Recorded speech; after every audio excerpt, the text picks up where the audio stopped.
dissent in the party. Dissenter.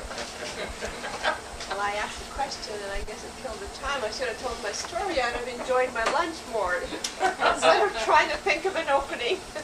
That's okay. We're not making any judgments here. Oh, okay. So I'll start way back. I come from a community that immigrated in the late 1800s and 1900s. It was a transplantation of a village because they were in the village together or in the general area. They were transplanted to North Dakota as a group, so they were kind of fortunate that way. Another very fortunate thing is that they were farmers, they were peasants, maybe one generation removed from being serfs, and they came to North Dakota and were put into farming regions. And most of them are still there today, although some have found Portland, Oregon pretty nice and moved over there, just many of the children. So it is like third, fourth generation Ukrainian Americans in that region. The situation in Ukraine was that the priest was the leader of the village. The church provided the school, provided the education, and that idea was also transplanted into America, and so as long as they had a priest that had that mentality that the church is the leader, teaches the language, keeps the culture, it worked fine. But pretty soon we started receiving priests who were American born and were not of that tradition, and so the culture started to fall, to fade. The Ukrainian language of the church was changed to English. There was probably one artist doing Ukrainian Easter eggs. Embroidery was almost non-extinct. And so we felt the culture slowly dying. It wasn't replaced by anything, it was just dying. The next thing that happened is we got a totally American priest from Chicago. And he said to us, "You want to save your culture, you do it. The church isn't going to do it for you." And that was probably the best thing he did. He kicked us in our fannies, and he said, "You want to preserve it? You do something about it." So we called a meeting of people that we thought were interested. It says, are we ready to begin some type of a cultural organization that is going to work at actively preserving that our culture? And thus we started 11 years ago. We organized what was the Ukrainian Cultural Institute. We affiliated ourselves with the college. The university looked at us very favorably. We affiliated ourselves with them because we would then be eligible for the North Dakota Humanities Grants. Because you need a humanist in order to be able to get those grants. And we were going to sustain ourselves largely by membership. Membership was like $20 a family for 1 year, $10 for senior citizens, $15 for the individual. So that was going to be our income. My hopes were that we could get about 35 members for, annually, and start that support. It started out that way, but today we have over 200 members from all over the United States. Because it is a tie with roots in North Dakota. People went to Oregon. We have probably Oregon is our largest congregation there, probably 20 family memberships from there.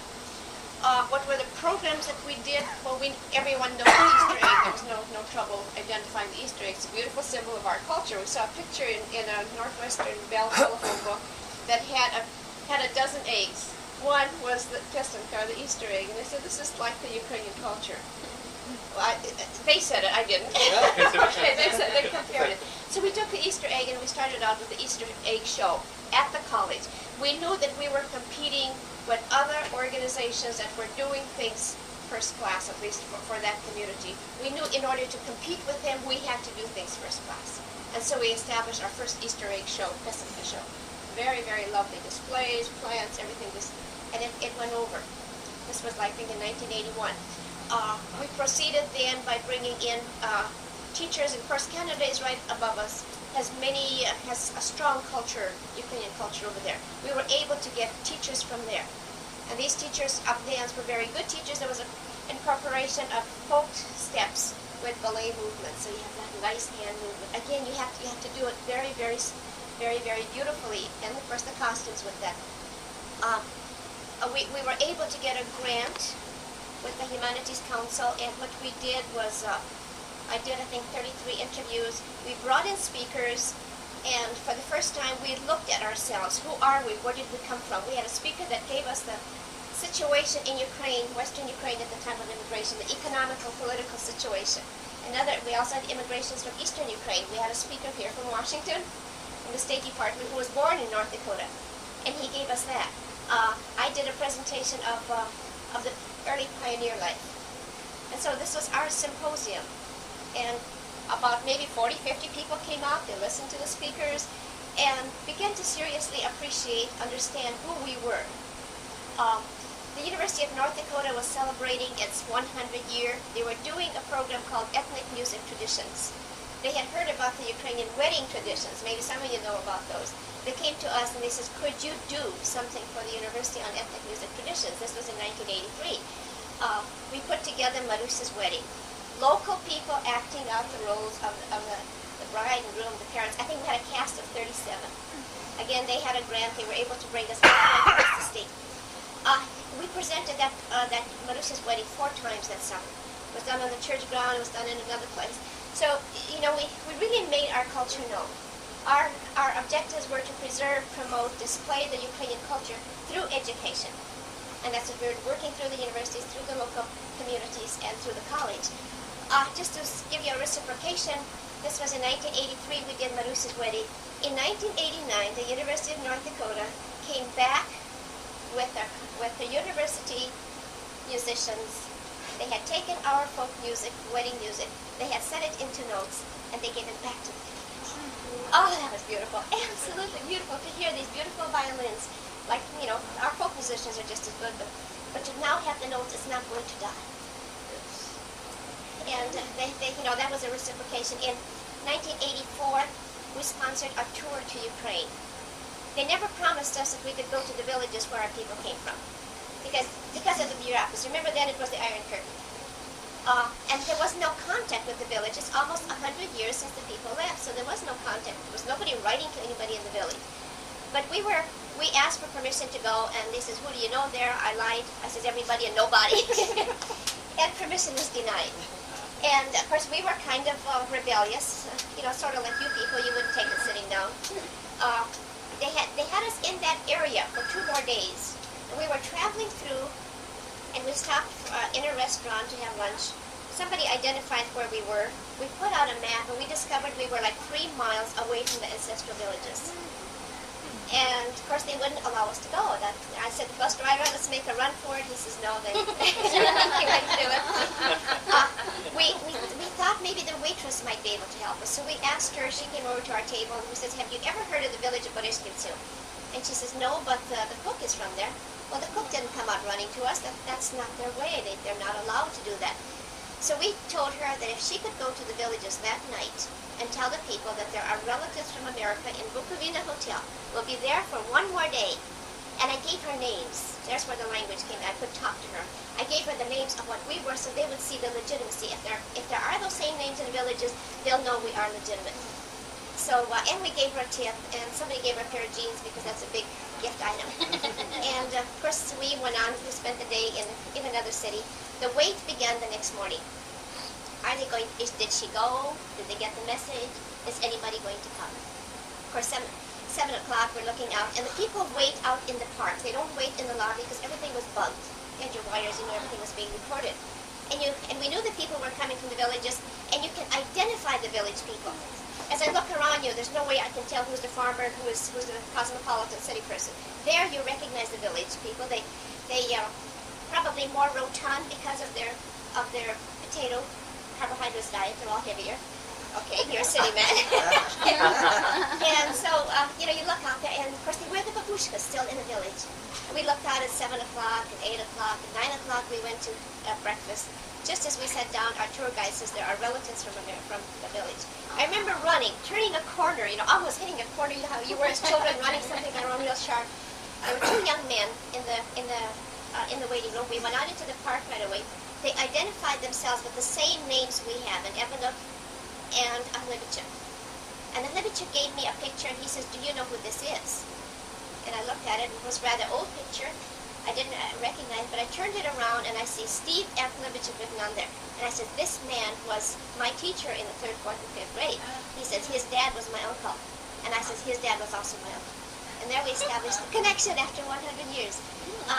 and the other one was evidence. We spent the day with them. We talked a lot. We showed them pictures of life in our country.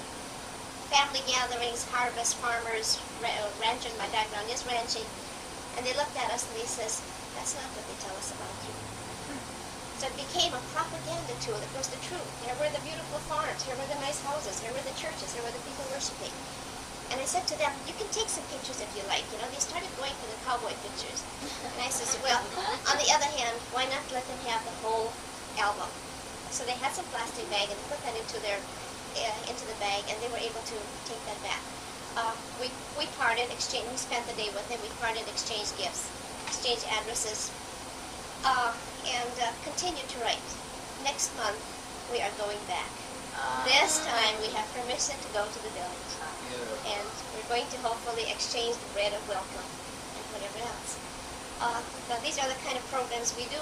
We also have had 5 festivals. Money making, they're not. But I think we look at it at what it gives to the people, the pride in their heritage. It gives the children a dance, a purpose for the dance. We have demonstrations and Easter eggs, embroidery displays. We have a yarnmurra or a gift shop that sells maybe some things that it shouldn't sell.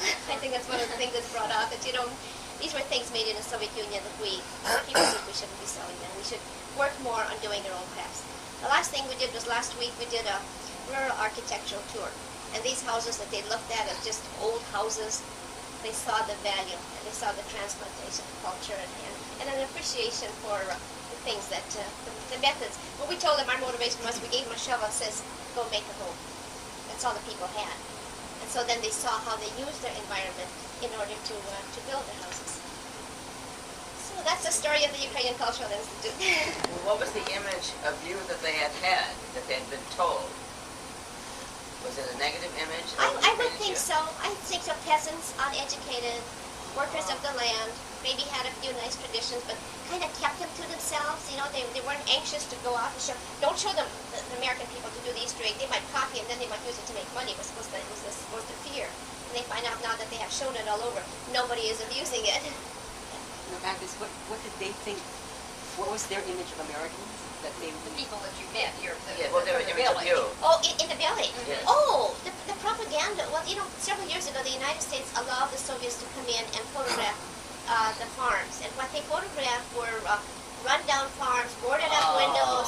People were starving. They kept asking us the price of our wheat, and I couldn't understand why. Because they were told that our wheat was very cheap and that we were starving people. And I said, well, look around us, you know. I would say about 70% of us were overweight. So, you know, we have to prove it. We were not starving, yeah. Agnes, what is the imagery of the Easter egg? I'm sure it's packed full of meaning. Yeah, it's all symbolism and religion. Well, they did the Easter egg way back in pre-Christian times. And they had just symbols of evil, and their myth was that if a worm was evil, and if you put that on an Easter egg, yeah, and put a circle around it, then evil would not rule the world. And so they did it. When Christianity came along, they didn't want to give up the beautiful art. And so they changed to religious symbols. So you will have lines of eternity, you'll have ladders, you'll have triangles meaning the Father, Son, and Holy Spirit, lots of crosses. Is that done only at Easter, or is that done? Well, some of those artists, there's such a demand for their Easter eggs that they do it year-round. Are they genuine eggs? They are genuine eggs, yes. We do a 2-week summer workshop just 2 weeks before the festival. We call it Baba Power. Baba is grandma. Because then the grandchildren come from various parts of the country to spend the 2 weeks with grandma, attend the workshop, and learn these crafts.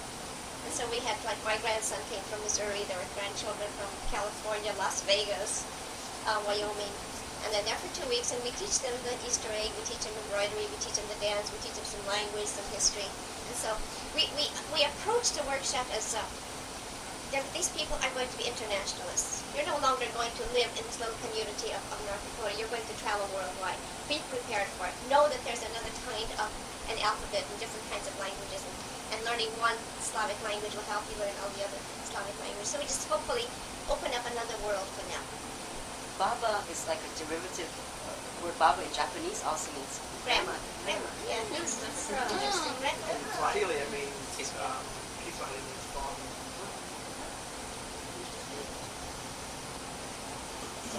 what I brought along, hopefully, that we will be doing a reading is in the symposium that we did when we looked at ourselves. We put together the history of the situation in Ukraine and early pioneer history through the voice of the people. This summer when I taught history, I used that it was like the great-grandchildren of the people we interviewed. They took the role of grandfather. They read it and then we would discuss it. And you had history combined with lots of learning. Through the voice of the people, it just really worked. Are you a teacher? I was a teacher Yeah. for A career, I mean, yeah. I wore out. Is the air conditioning too high, too low?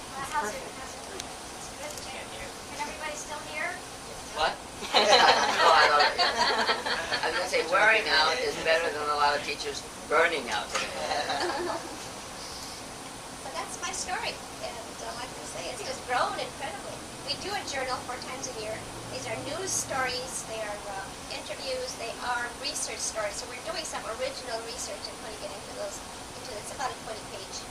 We call it journal because it's more than a newsletter. And people like it. And we tell them, you want that journal to be exciting to read. We have to do things to write about. You've got to support. We started out with 6 board of directors. We found that wasn't enough. We increased it to 8. Probably a couple of years later, we established a 7-member foundation committee whose function is to raise money in whatever way. We then established a scholarship committee. Then we established a dance committee who takes over the complete responsibility of the dance program. Now we are working on a visual arts committee whose primary function will be preserving the arts, bringing in new teachers and so on. So from a 6-person organization, it's grown to about 35. So it involves so many people. What is the circulation of your news or your journal? Probably about 400. And how big was your community, did you say? The community, I don't know, probably 300 families or so.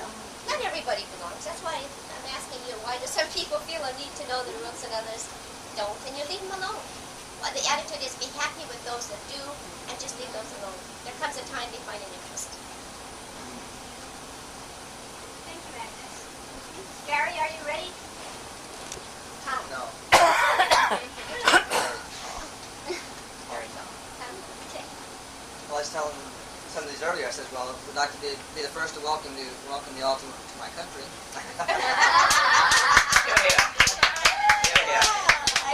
I paced and tried to find an answer. I don't know, Indian people, for one thing, are probably the most written about, or the least written about, the most exploited, and the most, photographed, recorded, and still their story probably has not been told in its entirety. And I guess that's kind of what brought me to it. I guess I grew up on the other side. I guess quite a few of the minority cultures find themselves with a one-parent family. I had my mother and dad, which helped me quite a bit through a lot of the things that I had to go through. Lived at home on the reservation and was bused up into a public school. So I had to be able to fit or compete or whatever in that. It was a fairly small setting, so it was probably fairly good for me because I competed successfully in a lot of things. Music was one of them, and that's kind of what brought me into college. I studied trombone and studied a lot of jazz and big band music. I studied that for about 20 years. And, I'm also a music teacher, certified music teacher, certified for administration, the master's program. So in that respect, there was a lot of education that took place, like I say, on that side of it, through my early years. But as I was growing up, when I was fairly young, though, my grandmother and grandfather were alive too, and again, that's where some of the learning took place. And now I'm able to go back and draw on that, things that they taught me, just simply observing and that kind of thing. And of course, their teaching didn't take place in a square room or 4 walls or anything. It was always outdoors, and everything we learned was in that sense.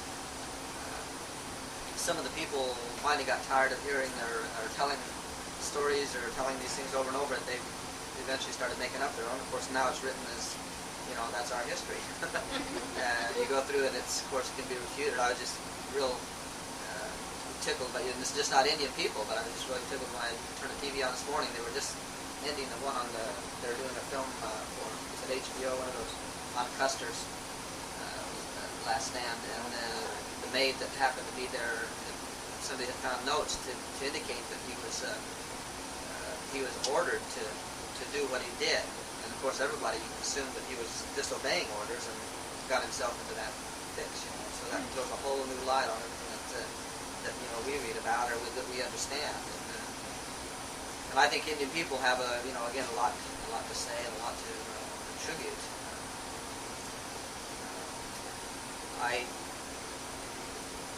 I guess through education, though, it's gotten me. Of course, it's gotten me here, because otherwise I wouldn't be, I wouldn't be as visible or vocal. And I guess I'm kind of one of those that sit on the fence. And of course, when you're sitting on the fence, you get shot at quite a bit, or fall off, or you get it from both sides. And, on the other hand, if you're good with your words or with your motivation and with your goals and stuff, I think, of course, it's almost a double blessing, really, in many senses too. So I feel that that's been happening.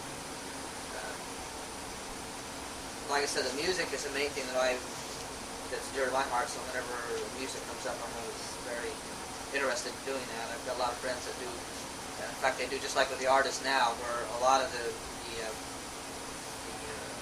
pictures that come out now with our Indian artists begin to put together dreams or visions and still incorporate their own Indianness into that. And the same thing is happening with music. And I guess I see a little bit of that on both sides, whether it's good, bad, and different, because I think some of those things that are coming out, I think I hear that from some others too, feel like that those aren't the things that should be out on display or for sale and that kind of stuff. And those things are happening. And like I said, for better or worse, they're coming out and being put on display.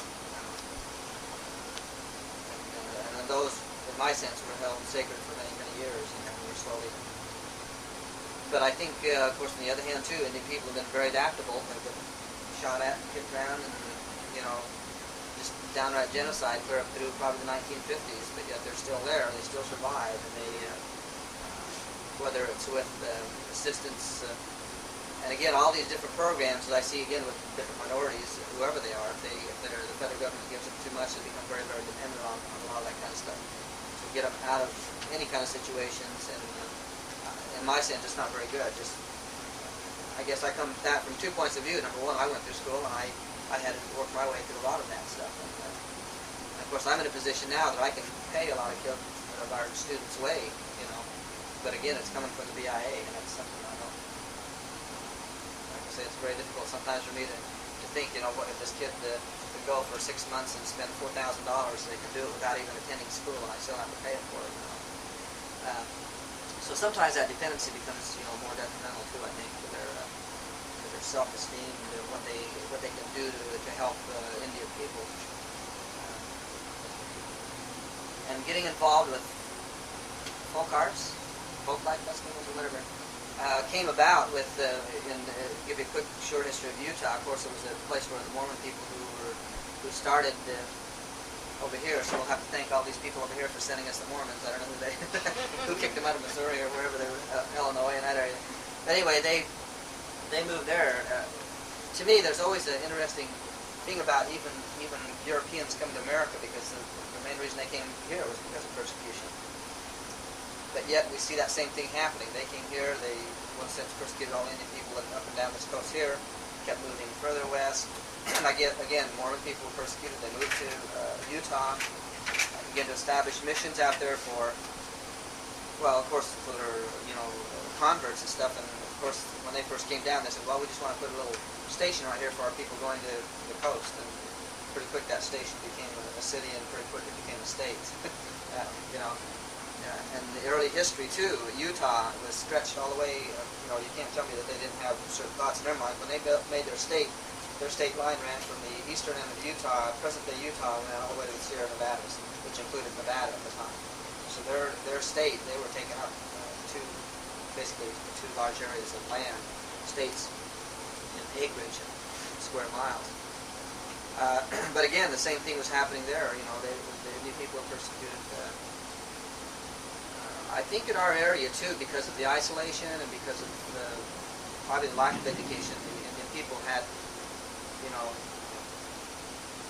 Didn't have the numbers to fend off, what was happening. A lot of the other tribes will always say, well, how come you guys didn't, band together and, if you ever go through the desert, through that area, you'll find that the environment will dictate how many people can live in that area. There used to be 18,000 Paiutes from about Southern California up through southern Utah area, and today you can't find 1,800, in that whole area. But in those days, they lived around water holes, and when the people started going out and setting up those, they would, of course, let their cattle eat or whatever that they were been growing at the time, and pretty quick all that was gone. They had to adapt.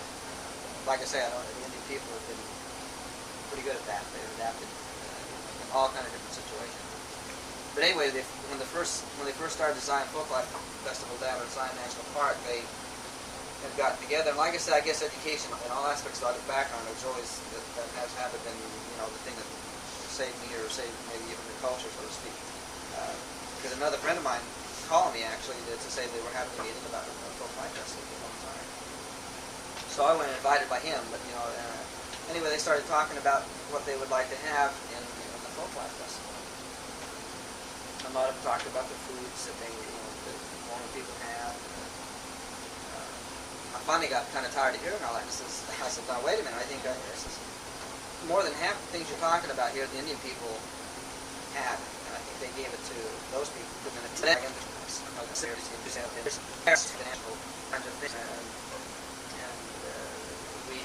put together a Children's International Folk Festival, probably one of the only ones in America, basically, because everybody has a lot of adult festivals in this country, but to have them come from the original countries, last year we had 6 different ones from New Zealand, Turkey, all around the world came, but they come from their countries. I think a lot of times some people have a festival and they'll invite somebody from maybe the South to represent certain groups, or the East, but we've been able to invite those people from their own original countries, and most of that, we're doing it again this year. We're getting the first children's group to come over from Russia this year too, so that's quite a feat, I think.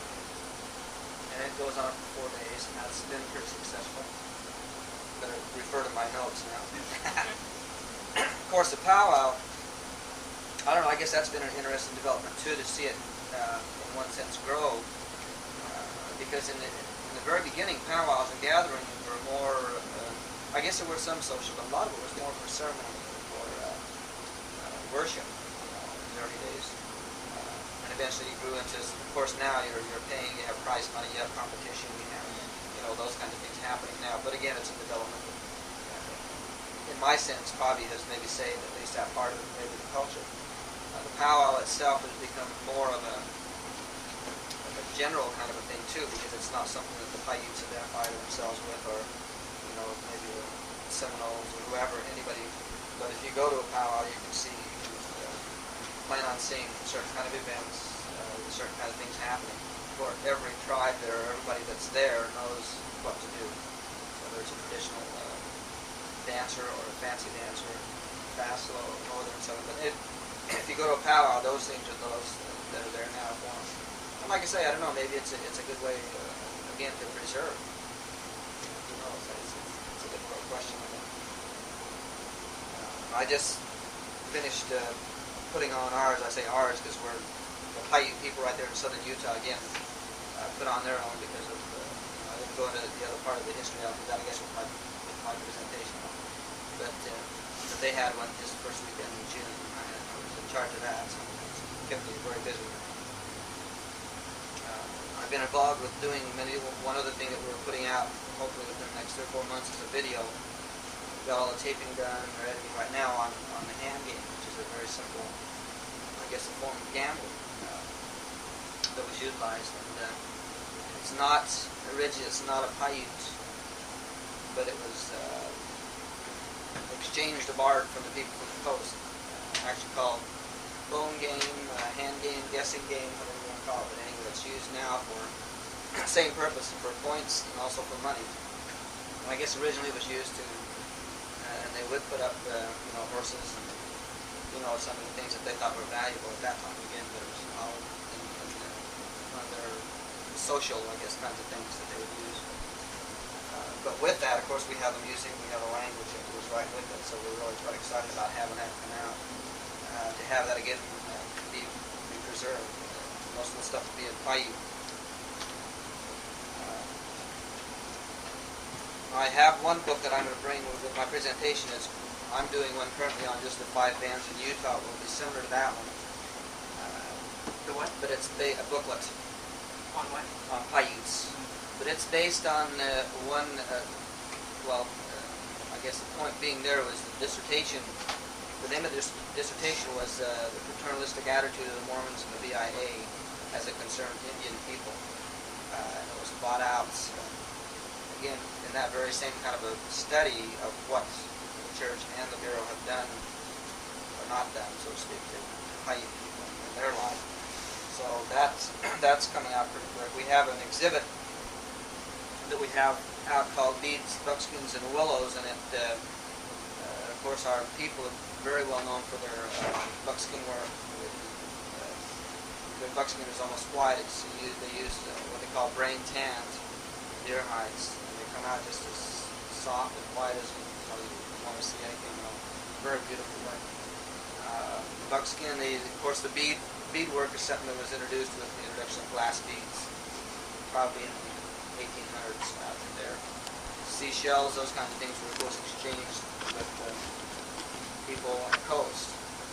And there were 2 or 3 trade routes that were established, for you get an idea how far Utah is inland, how far people had to walk to do that kind of trading. It's quite an interesting story. And Willows, of course, they were very well known for their basket making and making utilitarian kinds of utility baskets or pitch-covered jugs. In those days, people had to have water, but they would make the jug, of course, the shape of a jug now, or a pot. You'd see, but they'd cover with pitch, with a pine tree, and when unhardened, of course, it would hold the water. All of those kinds of things are now in this exhibit. We're hopefully trying to get it to a national, maybe international, which we're hoping to get that again out to the people that would be able to see what is being done there, what's in our area. I'll give you one other thing. A friend of mine too, who got his PhD, but there's I guess a couple of stories along with that, because many times you had mentioned, you had referred to humanists, and to me it evoked a lot of thoughts about, again, definitions of what do you call or who you call humanists. And the same thing I guess we're talking about here, who are the folklore experts or whoever. But it seems like, when the Indian people have something to write or say, the first thing they'll ask him is, where did you get your education? A friend of mine did that, and so he went back and he got his PhD, and of course the next question they said, well, where did you get your PhD? And I thought, yeah, sure. And we still face a little bit of that in today's world about the real credibility of Indian people, because as I'd said earlier, that a lot of the Indian people did make up a lot of the stories that even Margaret Mead and even some of the people that we today consider the experts that, of course, they speak up now, and of course it's something they were going to refute, as they're just denying some of the things now, the things that went on. A friend of mine, Dr. Hanani, who's a Hopi, got his degree in administration. He spent some time here in Washington, but he called his philosophy on Indians kind of like a tumbleweed. If you know what a tumbleweed is, it grows pretty big, but it grows into kind of like a ball. So when it dries up, it'll blow with the wind anywhere. He says Indian people are like that. At one point, education is very important. He says the wind was blowing that way, so the Indians, kind of rolled over that way. They got all educated, and then pretty quick they realized that maybe that education wasn't all important, and they all began to go back to their roots. In fact, he left Washington, went back to the reservation.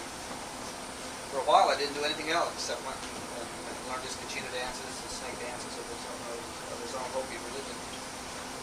But again, you can see where the wind would blow this way now. Everybody wants to go back and learn those things, and the Indian people just kind of, get blown back that way. But the real sad thing about it is when we're going back and forth, we're losing a lot of our people in between the cracks who don't know whether they ought to be a doctor or whether they ought to be, traditional Indian people in their thought, all those kind of things. And of course, in today's world, Indian people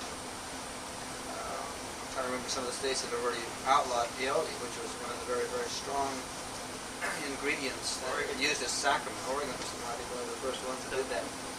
And so, even there, we continue to fight, whether it's spiritual or people, like I say, take that out of the context to say that it's an hallucinogenic. That's against the law. But it's again, like I say, from our point of view, it's very sacred. It's very powerful. It's very, very good. So we still continue to look and see and have to fight a lot of that. People joke about saying, well, that's going to take an act of Congress. In our sense, actually, it does. It literally does.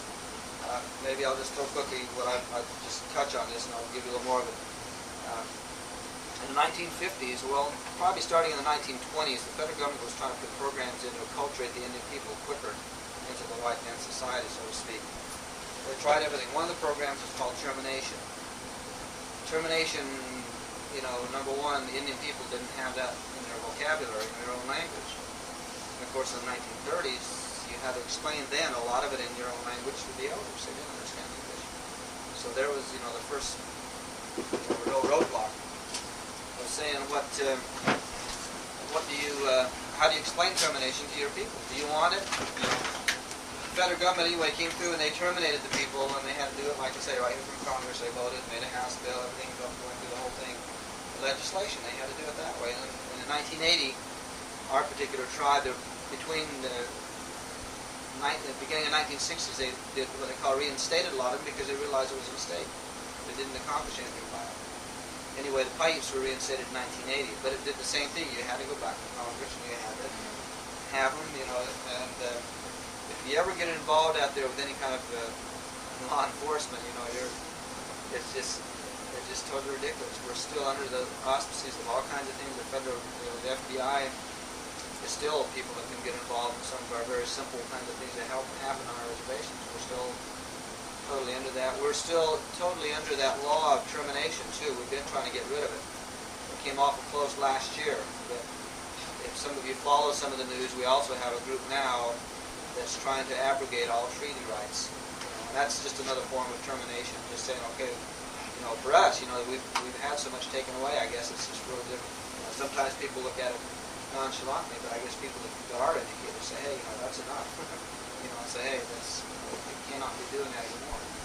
But I guess that's kind of where I, have gotten into preserving a lot of that because it's important. People go and to me, the most, I guess, the soothing kind of thing is for me to go out and sit on one of those big old ledges out there and look out there and just see absolutely nothing or nobody, or but at the same time be able to hear the trees talk to you or the water. So I think those are important. That's basically just what I'm here to got involved with. Questions or comments? Gary? Well, I think in the Northeast there is a tremendous amount of awareness with the Indian culture because many of the lands that the Indians own have been sort of falsely claimed by various cities, and there seems to be this tremendous struggle going on, and people saying, well, rather than to pay realty fees, to the Indians, let's just sort of close up the town and create a whole wasteland. And it's an arrogance, that suddenly, that no one has any right to the land, not even the people who owned the land before you, if you're now sitting on it. And somehow there has to be a coming together and a working together and a respect. And now, because the Indians are claiming what is rightfully theirs, just that, as the federal government realizes, people are sort of losing more respect because people are claiming what's rightfully theirs. And so there seems to be, a tremendous dissent. Well, like I say, that's number one why they want to abrogate treaties, because right now in Utah they have a big water rights issue going on, where they went to the Ute reservation. Of course, they have a lot of snowfall and snowpack, and they have quite a bit of water. Of course, all the growth takes place between Salt Lake and Provo. Most people in Utah will say that's all we consider as the state of Utah. But anyway, they says, well, they came to the tribe and said, okay, we're going to build this big aqueduct. We're going to build all these dams for you. And you'll have all this water for your own use, but we want to pipe a lot of it to the urban areas. Well, they got all the stuff done from the urban areas, but the tribe has absolutely nothing from that multi-billion-dollar project. And that's today. You know, it's really been amazing. As I said before, I haven't been involved in folklore very long. I'm an advisor to the Oregon State Folklore Board, and you know, I go to those meetings, and I go in there with so much tension because for me it's a struggle. And I listen to you, and it's a struggle. But I listen to you, and it's almost enjoyable. What you do. I enjoy what I do, but when I talk about it, it's difficult for the anger not to come out. And I hear the same thing in your presentation. This one, we had a program, a Martin Luther King program, some years ago, and there were a lot of Native Americans there. And we talked afterwards, and they were saying, black people have had it hard and bad. Black people said they already out at bottom, but that's not so. Indians have it worse. And we communicated a long time just after having that conversation. And he was right. Like I said, I think we're also on the verge of a lot of things that can happen. Who was it mentioned? I think it was mentioned to me. Was it you about Nelson Mandela saying that he would? Yes. Some Indian people had approached him just before he left, and he said, "Yes, I'll come back and talk a little more." Yes, that was beautiful. But to me, that's the bond that people, indigenous people have, in their struggles. And like you say, people that write their perception of from that country to this one, saying that it's totally wrong. You can really be brainwashed by that very fact. We recently had, not recently, a few years ago, had a incidents of grave robbing, and the Native Americans really have to go out there and raise hell about it. We had some tombstones turned over in a white cemetery, and the police force, the FBI, everybody's out there looking for these culprits. It's still popular, and Utah is such a vast, and we want to say desolate, but beautiful.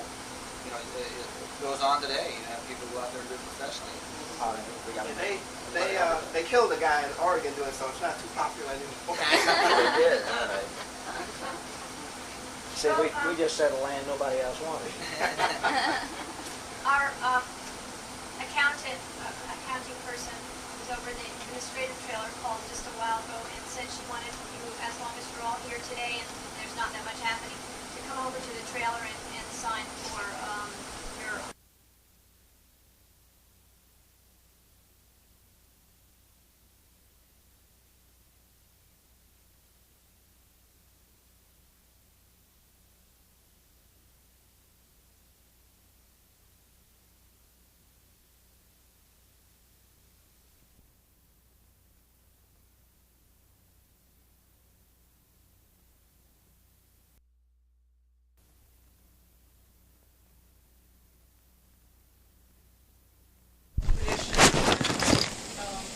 material traditions in Europe. I mean, we can go all the way back to the Greeks with Homer.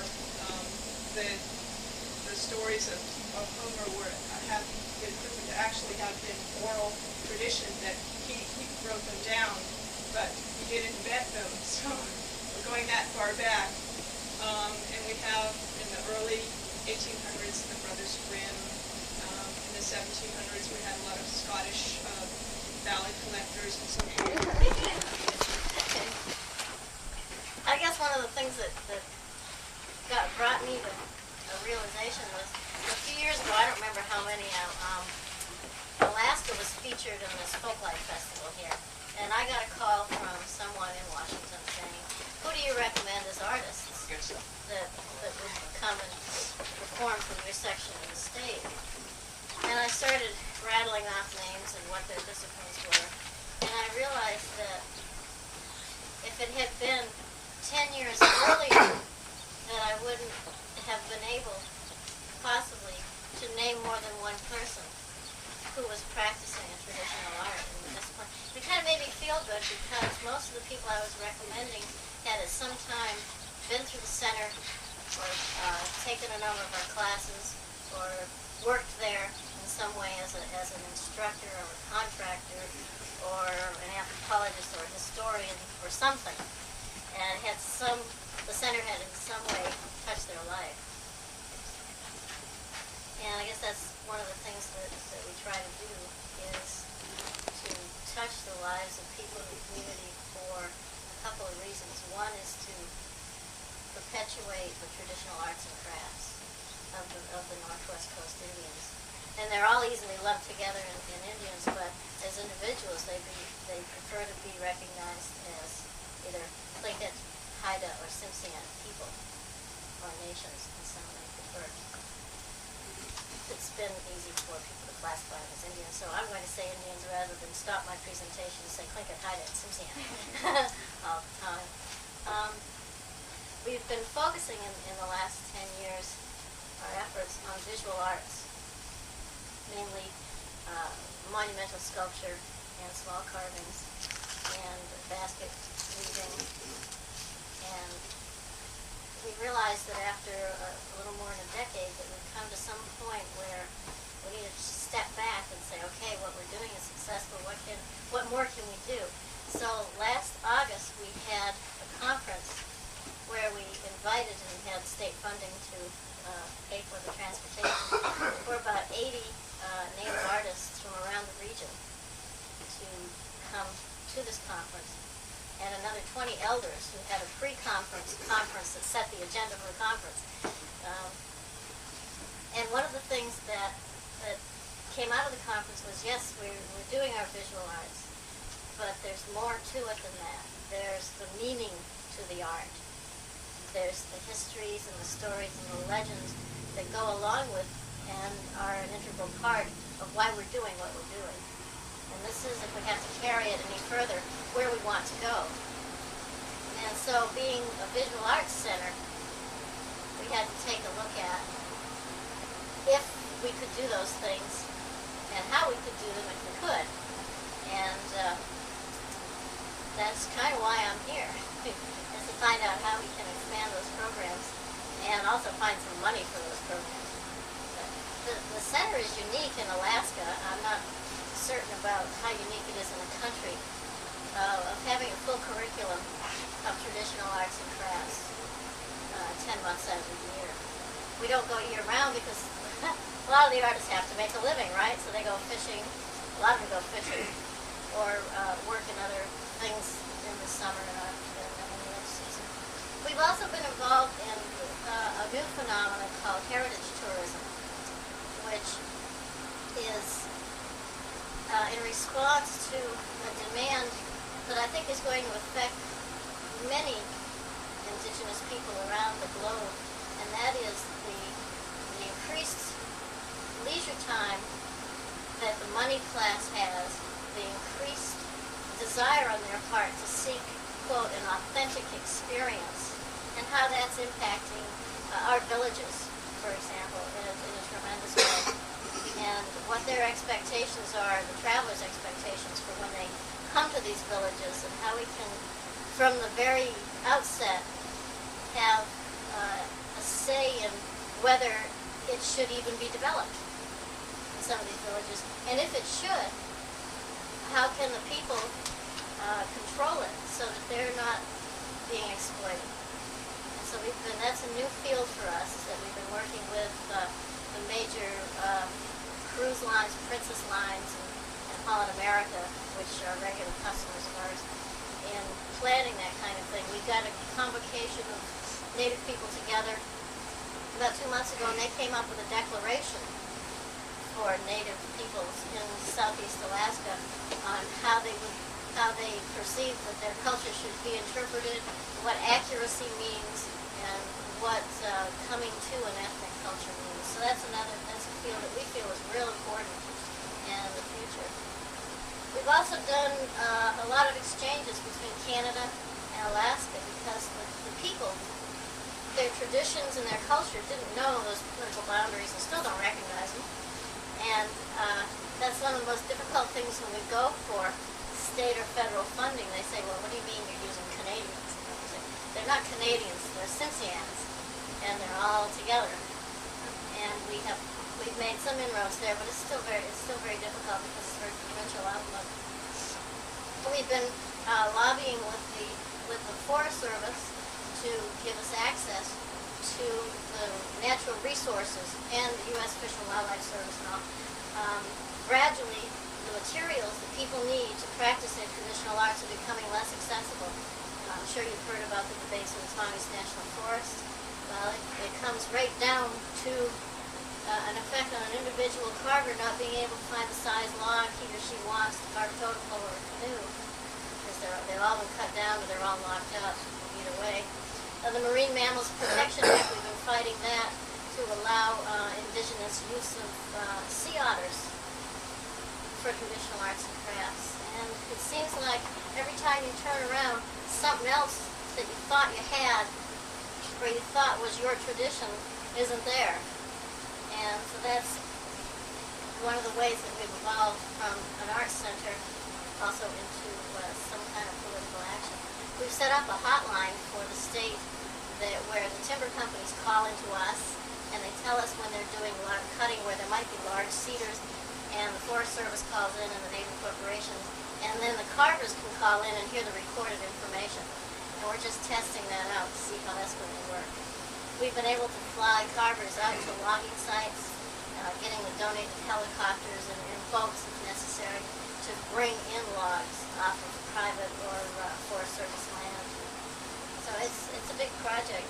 But getting back to what's the meaning behind all this, sometimes the meaning gets absorbed in the political action. You need just to get something to carve, when in fact the meaning goes way back beyond that to the symbols and what the elders feel is the most important aspects of the art.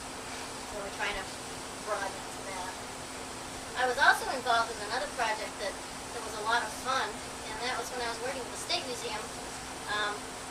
There was a show that the Smithsonian Institution Traveling Exhibit Service put out called Inua, Spirit World of the Bering Sea Eskimo, that traveled all around the country.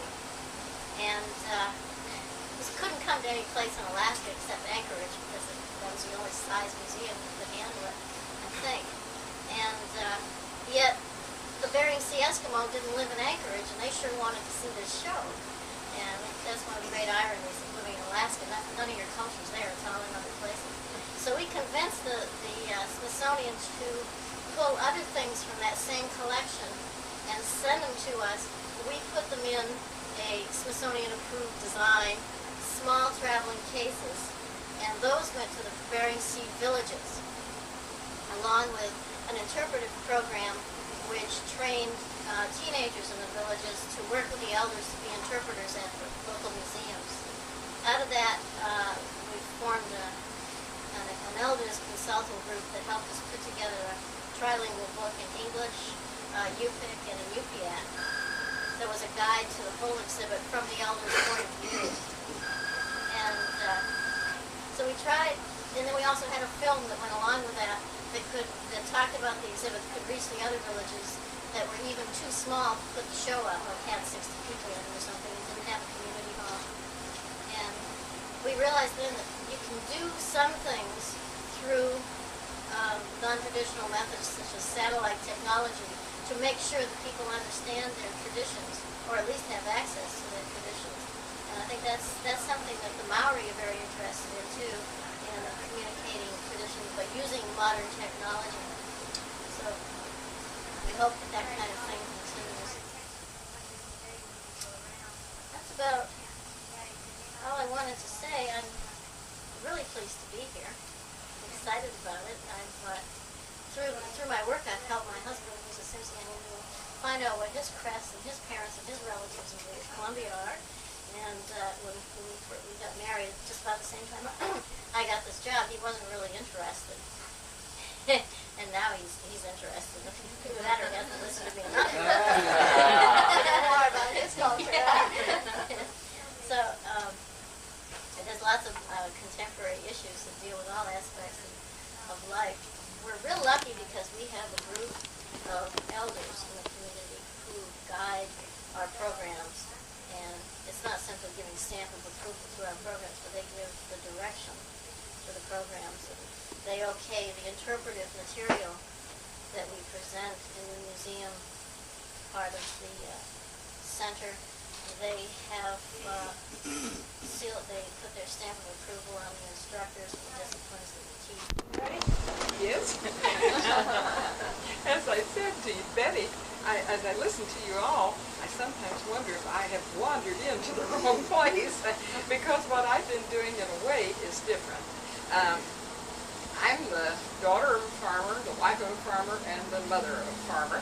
I come from a rural environment, raised about 70 miles from where I now live, which is on a farm in Indiana. My major in college was English. Had really no leanings towards folklore other than always an interest in history. But it's one of those things I sort of backed into. I have to explain a little bit about my organization for you to understand. I never worked outside the home. I made the decision early on to be a full-time homemaker. Stayed home with my children, but as you often do, you get into a lot of volunteer work and this kind of thing. And in the rural, at least in Indiana and a good deal of the Midwest, one of the major places for volunteer work, besides church and school for women, is in extension homemakers, which is, I don't know whether you're aware, but the land-grant colleges along in about 1910 to 1920 decided to take educational work out of the classroom and take it extended, that's the extension part of it, out into the field. And so from that decision and federal funding that came with it, you have what the county agents, and in every county, at least in Indiana and in most counties, I do believe, there are agents who are there to work with bringing education to everyone, not just rural, though of course at the time it started most people were rural. You'll see an agricultural agent, you'll find a youth agent who works with works with 4-H, and you'll find a home economics agent who works with educational programming in the home. And under that, just as there are 4-H clubs with the youth agents, so there are known by different names, but there are clubs to receive the education from the home economics agent. Ours were known as home ec clubs for years, then they were called home demonstration clubs, now they're called extension homemaker clubs. But whatever the terminology, that's what they're for. Typically, they meet once a month in the members' homes. The sociability is a great deal, but also there's always a lesson, something to do with home economics. It's a very big part of the rural woman's social life. Not as big now as it used to be, but at one time, probably the rural woman got out of the home when she went to church on Sunday. She probably went one day a month to her Ladies' Aid or her missionary society, and she went one day a month to her home ec club, and that was about it. Other than that, she stayed home and worked. Well, with that background, I've always been interested in history, and I had just gotten out of being state president of our extension homemakers when we, knowing that our 75th anniversary was coming up, decided we should do a project to celebrate our 75th anniversary. At first, when I was asked to head it, we were talking about it as an organizational history. And we decided that we would go with oral history, mainly at the time. You know, it was one of these things that, as I say, just evolved. Mainly we felt the older ladies who were still in club work would be it would be much easier for them to come to them with a tape recorder than to ask them to write things down, because many of them were not highly educated.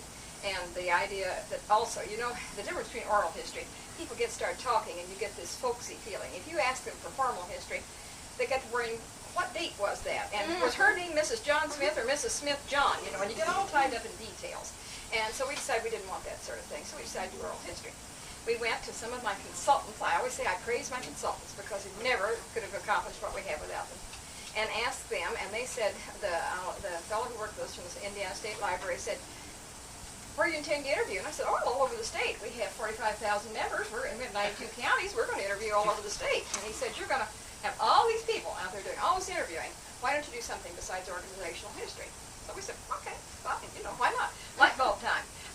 Let's talk about the history of homemaking, woman's role as a homemaker, a role which is still pretty much in effect. Even though now their lives have changed, still the homemaking cloak falls generally on women's shoulders. The men may be helping, the husbands and the family may be helping, but the homemaking cloak falls on women's shoulders. And at the time we were talking about, mostly rural women, they did all the homemaking plus working outside. When I say outside, I mean out with the chickens and the cows. cows and all this sort of thing too. So we did this and set it up. It's been a long-term project. The whole thing started about 11 years ago. And as I said somewhere along the line, I first pushed and prodded to get it going, and now it keeps going, and I'm behind saying, wait a minute, I don't know whether I want to do this or not. Too late. We went out, we trained interviewers. We couldn't do it all ourselves, even with a good committee that I had. So we got a professional oral history person. He trained interviewers, and we gave training sessions all over the state of Indiana. This is how it started. It got national later. And he told them simply how to do interviewing. And then we asked them to interview 5 people per county. Now, we have 92 counties in Indiana. They didn't all do it. You know, that's the wing with volunteers. It's all volunteer project. You've got a lot of care, or some care at least, and absolutely no stick to beat them with. I mean, if they don't do it, they don't do it. You say, oh, pretty please, and they say, goodbye. So, not all of them did it right away, but one very powerful thing on that was once we published one book, and we put the names in the back of the book, the counties that had participated, and the women who were interviewed. Everybody said, why aren't we in the book? Why isn't my county in the book? You haven't participated. Well, I'm going to go home and see about that. So, you know, over the space of time, our last book, we have all 92 counties represented. So, never underestimate, you know, the power of wanting to keep up with the Joneses, because our interview questions, I'll make a presentation on this later, but we essentially talk, we have a section on the organization, but also a lot on women's role as a homemaker. And we did ask them to contrast their lives with their mothers and with their daughters, so we did get a little bit longer, larger view than just the women's own experiences. We had asked, in asking for 5 from each county, we said 2 elderly, 2 middle-aged, and 2 young, and left it, or 1 young, and left it up to them to figure out what that meant. But generally they gravitated to the elderly. And I think I probably would have too. I think I'm probably glad that they did, because the young women, interesting as they are, and it's a good thing to bounce off the memories of the older people, the elderly had this range of experience. So I'm very happy that we did. And so we ended up with a lot about the mechanics and how things have changed in the homemaking field, and particularly rural homemaking. Many of you, we have such varying backgrounds, but I was 9 years old. I'm 60, and I was 9 years old when we first had electricity. So I myself lived in the end of the era when there was nothing except horsepower, manpower, or woman power. Everything was muscle power. And the change it made for everyone, but particularly for women's work, was tremendous. And just because electricity came when I was 9, I was married before my parents had a bathroom. Just because it was there didn't mean you could afford all these lovely things that helped you, you know. And we're still getting that. But the tremendous changes that these women lived through, I always admired that generation of women, because it was my mother's generation, my mother-in-law's generation, and they worked so extremely hard physically, and yet they had so many dreams and hopes for their families and accomplished so much. And I always said that they were the most undocumented group that was possible, because our little world, as we know it, was built on this type of woman who held the home together, who worked hard, and yet when you look at history, she's not there. She's invisible. Where is she? Who ever heard of her? You know? And so, and I felt that the women in this particular era that were going from the time when they worked so hard physically, and now then into another more mobilized world, of electronic world, if we didn't get something down, they were going to be gone. And so that's what really motivated us. We tried very hard to keep our project both popular with the women and academically respectable, which is a sort of a walking a tight line. I didn't want to degenerate into the dear old-timey cutesy, you know, and yet so much of what people are nostalgic about are there. And I certainly didn't want to get it into the point where, those poor, sorrowful women, how about a horrible time they had, because most of them didn't feel like that at all. They were proud of what they'd accomplished, they were strong women, and they knew they were strong. And so those are 2 things we fought throughout. And I'll not go much further. I will just say that the project has been extremely successful, financially successful, which we certainly never expected it to be. I never thought I'd have to worry with what to do with money. It's such an unusual thing for a volunteer, but eventually we're going to have to worry, because we have published, in the Indiana project, we put out a slide tape show, which I brought with me, and we'll see how much we're going to see of that. And then we have, I just published the last book, six books from it, all of which have been printed and reprinted again and again. Then after 3 years into the Indiana project, the National Extension Homemakers asked me if I would do the same thing at a national level. And there is really where I almost made a really thing. I mean, really. But I said yes, and so for 3 years I was balancing the Indiana project and the national project, and there weren't enough hours in the day for that. But we did do the same thing on a national level. We interviewed in all states where extension homemakers are active. We had 40 states interviewed. We had Alaska, we had Hawaii, we had 38 others in the continental United States. And that too was very successful. And there we had good funding from the National Endowment for the Humanities. I didn't know what it was to work with money. I didn't know how that you could call someone and ask them, if we paid you so and so, would you do it? Because generally I've been arm twisting, and telling you what a wonderful project it is, and it's doing so much good and it's so fine, but it's so nice to say if we could offer money. But we had the same sort of thing that came out of that. We had one book only in this case. We had a slide tape show. We had a video of the Reader's Theater, and we'll maybe be doing some with that as we go along, but that was given at our 50th anniversary, put on professionally, and I have the video with me on that. And the national book sold 10,000 copies, and the Indiana books have sold in the realm of, I don't know a current figure, over 40,000, I would say, copies. And so that's why I say that we have been financially successful. We didn't set out to make money. We charged what the books cost. But then the magic of reprint is that it cost $5 to begin with, but the reprint only cost $2.50, and here you are with $2.50 left. And so having published the last book, we have enough money to pay for it, and everything we sell now will be money that we will see how we can pour back into the project. So I can tell you a lot more when I make my presentation, but that's the motives of it. Any questions? Yes. Good, strong Indiana stock. How many people were involved in the national? In what way? It was the same. It was the same concept, only we did it for states. We asked them. We have a national conference each year, and we asked the states to pick out 2 people and send them. And we had a much better oral history training session. We had 2.5 days for them, and really gave them both barrels. And then they went back to the state and picked out their own people and sent in. Some of them sent in. Most of them did 5, but some of them got carried away and did 10 or 15. You know, really, they love to interview. If you can get anybody to transcribe for you, it's really fun to interview. And so that was the way we worked. We interviewed, I think it's about 210 people in the national, and we've interviewed 362, I believe, in the state project. So we really have a large amount of interviews. Like all of them, some of them stink. You know, you wonder why anybody spent the time to ask anybody. And if once they did, why did they transcribe them? You know, because we had them transcribe them and send them to us. But we also have some perfectly wonderful interviews. Okay, also that's on the book.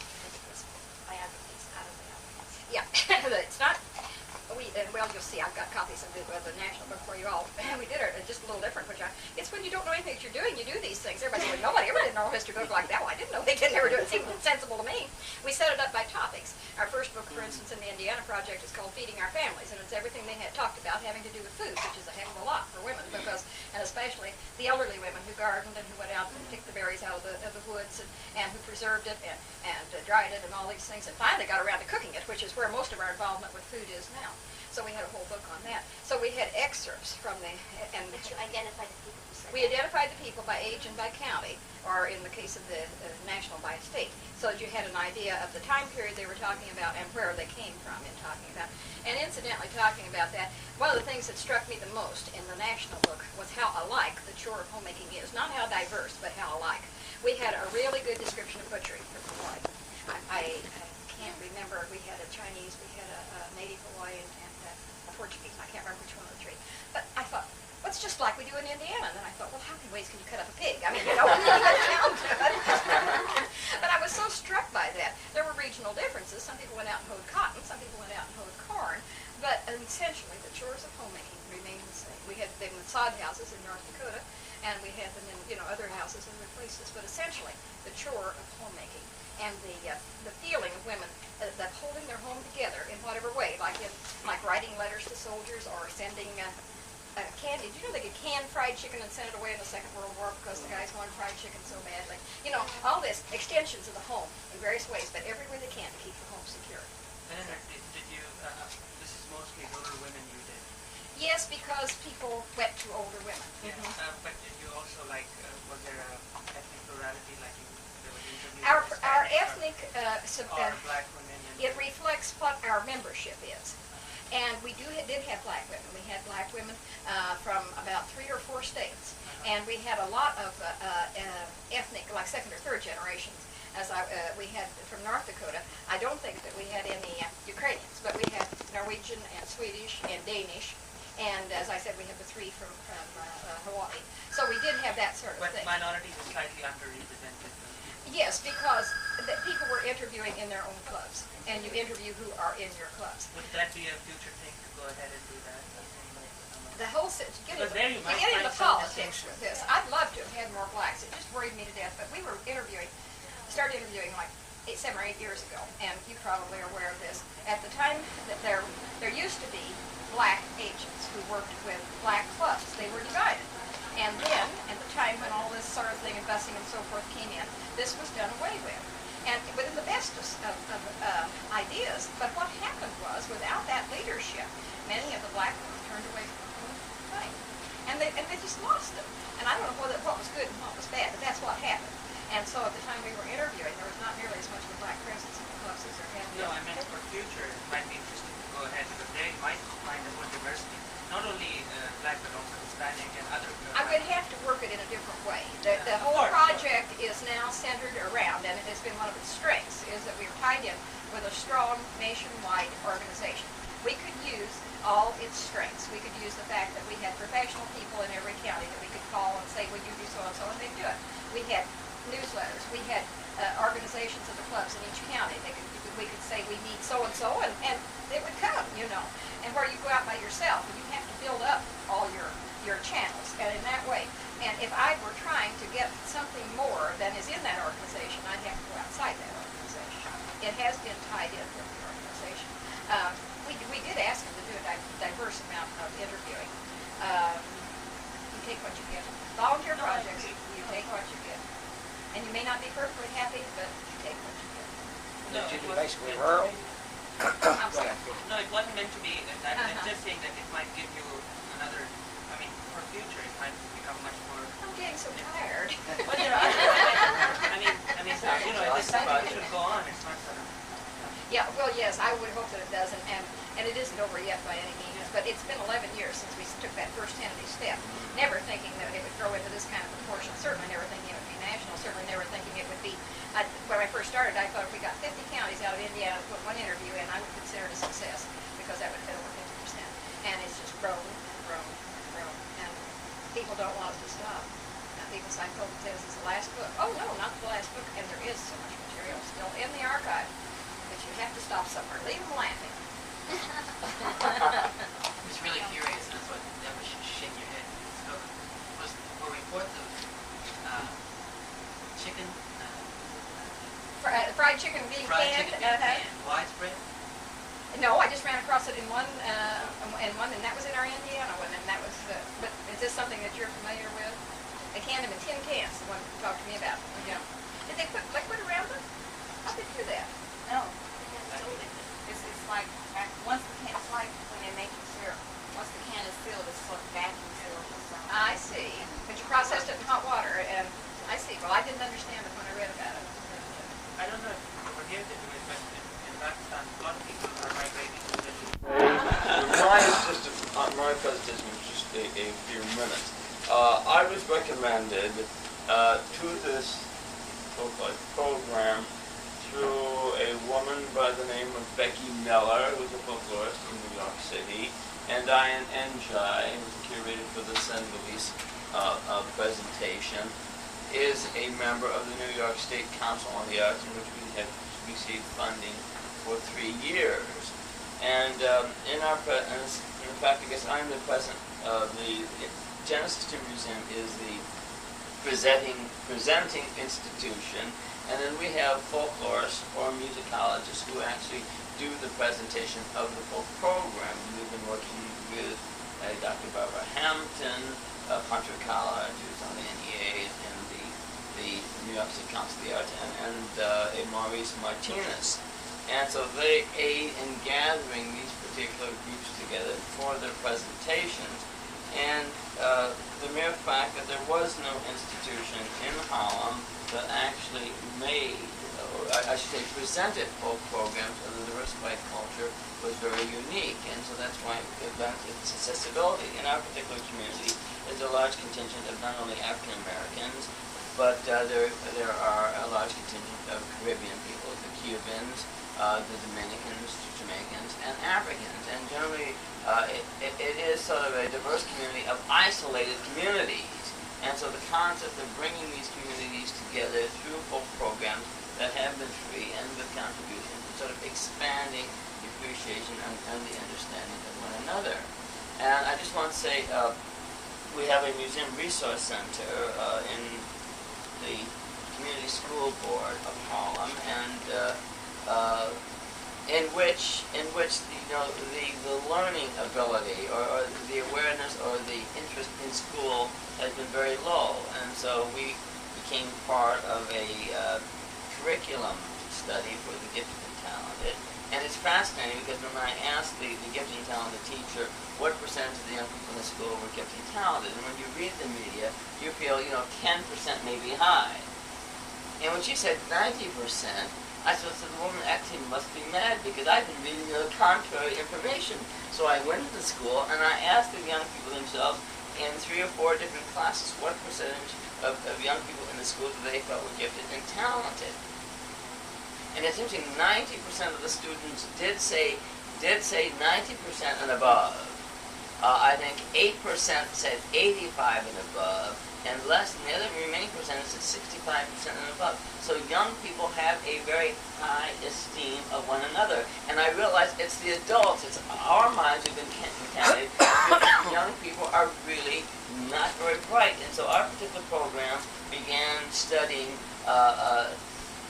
the pyramid cultures of Africa and the Americas. So we're talking about Africa, it would be the Nubians and the Egyptians, and in the Americas, it would be the Olmecs, the Aztecs, and the Incas, and studying the similarity. And the purpose of this thing is to teach the young people that there were great civilizations that existed before Europe that lended to the greatness of Europe, and that civilizations rise and fall, and that we are all of a learning, advanced civilization. I'll take that, folks. Don't reach for it, sir.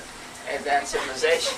And what we did, we culminated the whole program in a dramatic presentation after 6 months in which they literally made their own costumes, and the folklore of the Egyptians. In fact, the gods, the planets were named after the Egyptian gods and goddesses, and the folklore stories of the gods, having created themselves and then created the people themselves, and the concept of Cyrus. And it was so fascinating that the teachers were absolutely overwhelmed that these young people were much further advanced than they were in learning the knowledge. We came in twice a week and we lectured 3rd, 4th, and 5th graders. We're talking about 8, 9, and 10-year-old youths. And so they made their own costumes. They did a dramatic presentation, two auditoriums before 500 students each, and they gave this marvelous presentation. But in doing this, and of course, they wrote the scripts themselves. And in learning the folklore, I'm very leery of young people, so I said, I'm not going to be held, at risk. And so I purposely had 2 roles for each individual. They had the main lead and the spirit, the ka. And so in the dress rehearsal, still maintaining command, I said, now this is what we're going to do. We are going to divide these roles, and so that each one will speak 2 or 3 lines, and the spirit would speak 2 or 3 lines, and do it that way. And in this way, I would not be sort of left on the opening with a group of prima donnas at that age. But we videotaped the presentation, and the entire school was overwhelmed, and it gave them, I think, a very wonderful sense of presence, because young people felt that they had no history at all, they had no culture, and in interviewing the young people, 95% of them stated that they were descendants of slaves, and there was no history. And the history books, at least in the inner city, document African American people as having been saved by Lincoln. It's the first time you've ever heard of them. And then after that, there's no history at all. And so it brings about a whole negative presence. And then, of course, the study of the West African civilization, the African American civilization. So the concept of the folk art programs of the African people and the people in the Caribbean and the African Americans will give dignity to people. And I think, restore the sense of family, and community. And so I think as I talk about the museum itself, I think a great significant factor in the developing museum will certainly be, the Folklore program. Thank you. That's all I have to say. You didn't tell us anything about the museum. No, you didn't say, or how you get your things, and how you got into it in the first place. And Who are you? You want to hear all of that? who are you anyhow? You were born in Minneapolis. How did you get there? Yes, I was born in Minneapolis. we heard you're really Swedish. Yeah, I'm a black Swede. I love telling this story because Minneapolis consists of 80% Swedes, 80% African American, 80% Swedish, 10% African Americans, and 10% other. And so I came to New York because I was very fascinated with theater, and I went to Columbia University and the School of Lonnie Elder, and I wanted, to direct plays on Broadway. I had directed a number of plays at Columbia on Central Library, the Esquires Agamemnon, and then there was nothing on Broadway. They said you're assistant to the assistant director. And I knew what that was, and that was coffee boy. And so I went into the field of cultural affairs, with the Industrial Home for the Blind and the Cathedral St. John the Run, and then created a gallery of African art, exhibiting, working with artists and selling art. And I couldn't deal with the artist temperament. I felt it was time to move beyond that and create a museum, that would actually celebrate the works of artists, but also celebrate, the African culture in the diaspora. And so that becomes the focal point of the museum. So we're now developing a 5-building museum complex whose 5 buildings will be renovated by the state and the city without a debt to the museum, and there'll be efficiency apartments over the museum. And so the tenants who live in our particular buildings will be volunteer of the museum, and that's also an economical development because the more people come in and appreciate the museum, drop it into the contribution box, of course, through coercion, spend money in the gift shop, and the rest, and it will be, a larger clientele. And then we have an adjoining building that has a 21-family building, which will be a museum resource center, and then in the resource center basement, which will be a science skills center, and a computer center, because we need to develop, professions for young people in the elementary school age that will develop them. And so we feel that the museum is going to be successful. We've got to develop a supporting community with programs. And I guess what irritates me about a lot of the ethnic museums, at least in the metropolitan area, I won't attack everybody in the country yet, is that they keep the same hours that the Metropolitan Museum, the Guggenheim and the Museum of Natural History, that appear to a very affluent clientele, 9 to 5. Absolutely ridiculous. When ethnic people are of a working class people. So our museum will be open until 9 and 10 in the evening, and then on weekends, 12, 1 and 2 weeks, and we have folk art programs. There will be an exhibition. There will be videotapes. There will be interviews. There will be actually programs for children, and there will be, of course, the concert. And then there will be a dance and food. And so we're just sort of going to party into that culture until the wee hours of the morning. Pardon? Louisiana style. And I certainly I would be very much in touch with you, because I will invite you to come up and join us, but bring, your capital with you. It's very important. You should bring us all a gift from the museum gift shop. Yes. We have a number of gifts that we can't sell, and we still are very grateful. What damage? Are you going to do any historical, like the jazz and so forth, or are you working with the ethnics? Thank you. Now, jazz. That's very important because, the whole concept of, and also we work with Bernice Reagan, and we hope to, because she's on a leave of absence from the Smithsonian, she's gotten a MacArthur Fellowship, right? Oh. Yes, Bernice Reagan is on staff here at the Smithsonian. She's, I forget what her exact position is at the American History Museum, but she's very well known. The group that you heard last night, the Freedom Singers, she was one of the originators. And also Sweet Honey in the Rock. Sweet Honey in the Rock. And she's unique because she's been on board for 3 or 4 years, and of course when she started the Smithsonian Institution had a sort of a very narrow dimension as to what is folk arts. And so by coming in and abiding by their narrow dimension, but over the years expanding which should be inclusive of folk art, has expanded the institutions, realm of folk art. Now, the New York State Council of the Arts is still very narrow, and the way we're going to get around that is that when we do a folk art program, is when we do a folk art program, we will use other funding and sort of bring them together. An example, tap dancing and jazz are not considered folk arts at all. They're more contemporary, successful things.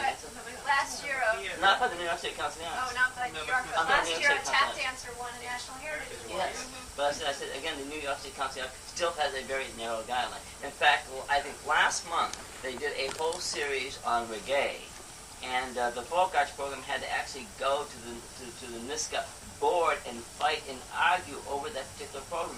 And much to their surprise, they won out because they said no, it's not the arts of a people, just something that happened in very contemporary and will somehow die away. and so these concepts are built out, and it was a very successful program. The mere fact that the original reggae itself, and when you saw these elders come on stage. And these elders are the same age as this gentleman and myself. But the difference is they came in, When you have your eyes closed, you can't hear nothing you say. And so they had their hair in dregs, and what was unique about seeing these guys in long dregs down to their ankles is that the end of the hair was a lot fuller than the actual source itself. They almost looked like elephants, and it's fascinating. But the music was a very refined music, almost a Caribbean music, and a very chant-like music. And it dealt with, with the love and peace and so forth. And their concept was certainly the Lion of Judah. Haile Selassie was from the original family of the Queen of Sheba and the King of Solomon. But the idea is the Lion of Judah goes back to the early Hebrews who came out of Ethiopia itself rather than Europe. And so it referred to that whole concept of love and peace. And it's fascinating how, it has sort of progressed into almost a politicized kind of religious music. And so you have a lot of, and it was held in the big auditorium, there was about 1,500 people, and it was a family evening.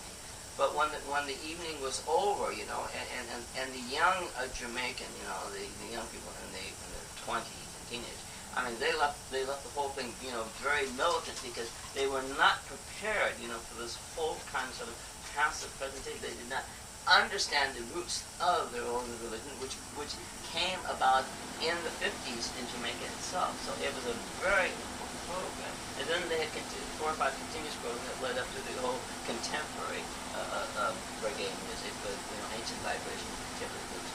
But these elders, which was extraordinary, they came from Jamaica, Washington, D.C., and Baltimore. It's quite extraordinary. What is reggae music? First I've ever heard of it. All right, well, Have I heard of it? Yeah.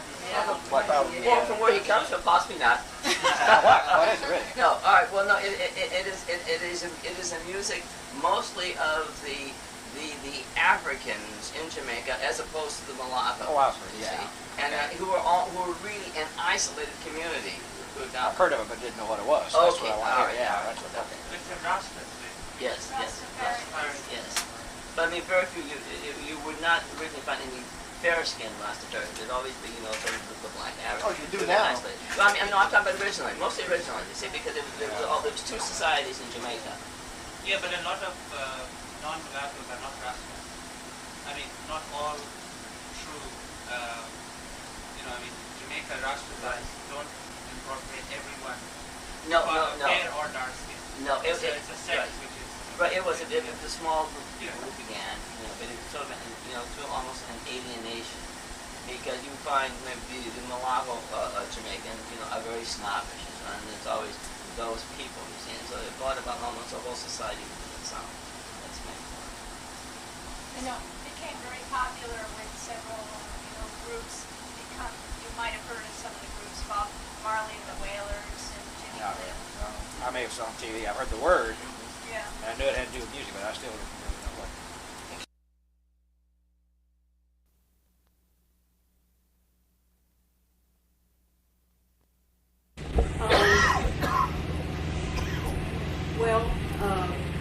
There were quite a few that were used on some soundtracks, and that I kind of took out and dusted off and rewrote was an anti-war song. I wrote it back in the Nixon administration, and then when we started getting the same kind of people in office again, I just took it out and kind of dusted it off and rewrote some lines, and it just sort of fit. It's sad, but it did.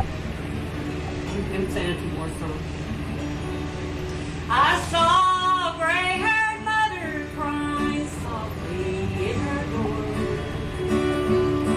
as she gazed upon the pathway where she'd return no more. Oh Lord, I'd like to hold my baby just once more. And Lord, I hope I never live to see another war. Will Jesus wash the bloodstains from your hands? And will He welcome you into that peaceful land? Will He forgive the killing, the wars you have planned? Will Jesus wash the bloodstains from your hands? The bombs you've dropped, the guns you've shot, all in the name of peace. While the people beg for mercy, you gave them no relief. There's blood on your hands, mister, you'll answer for one day. And the tears you shed on that day won't wash your sins away. Now you say we could survive a nuclear war. You said you would use limits, you'd only go so far. But Hiroshima's hearts will never forget. And bloodthirsty warriors don't know when to quit.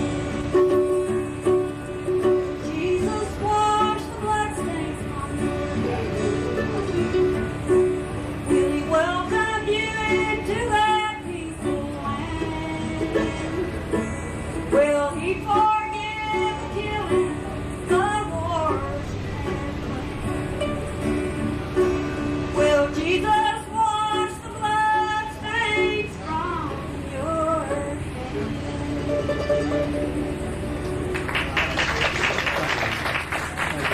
And let's give a big hand for Barry on mandolin and for Hazel Dickens. Thank you for this fine workshop. How songs of struggle are composed, and we're going to come right up with comparative string styles. We're going to move straight to that, and then we'll be talking on the Musics of Struggle stage about musicians' struggle. This little kiosk here has program books and schedules.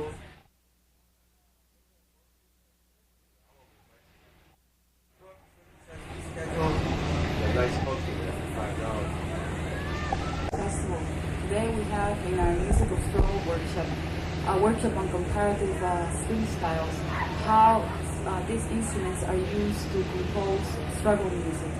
First, we're going to meet with some of the members of Feria Educativa, the group from Ecuador that has come from the province of Chimborazo.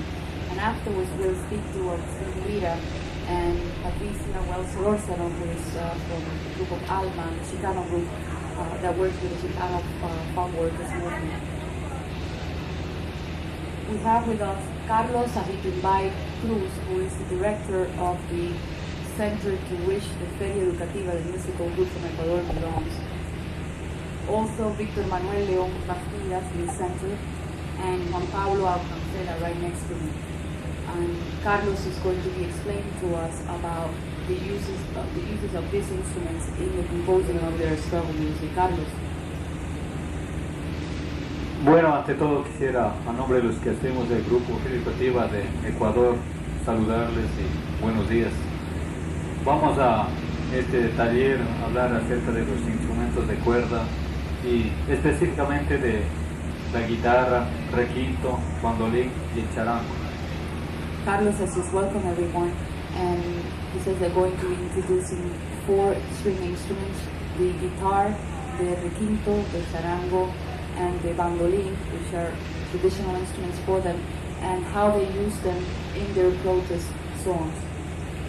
Vamos a hablar en 2 partes. La primera, que vamos a dar indicaciones generales de cada uno de los instrumentos, y la segunda, la más importante, la que cómo ejecutamos los instrumentos para hacia el mensaje social, que con una música de mensaje social. We're going to divide this section into 2 parts.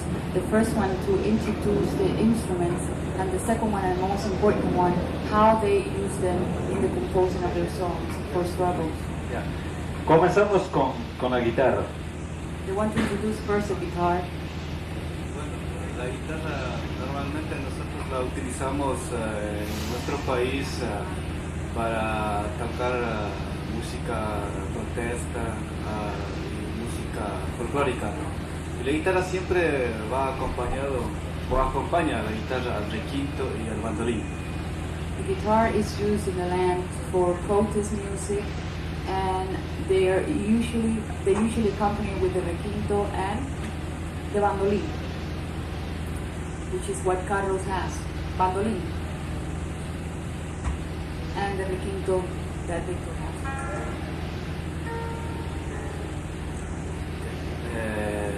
Como estuve diciendo, que la guitarra es uno de los instrumentos primordiales, ¿no? Porque no se puede tocar el requinto solo, ni tampoco el bandolín solo, ¿no? Siempre va acompañado por la guitarra. Juan is explaining to us that the guitar is very important because you cannot play the requinto by itself or the bandolin by itself, so it always have to be accompanied by the guitar, whether it's for protest music or traditional music. Tenemos otro de los instrumentos, que es el requinto. Es muy parecido a la guitarra, sino que es más pequeño.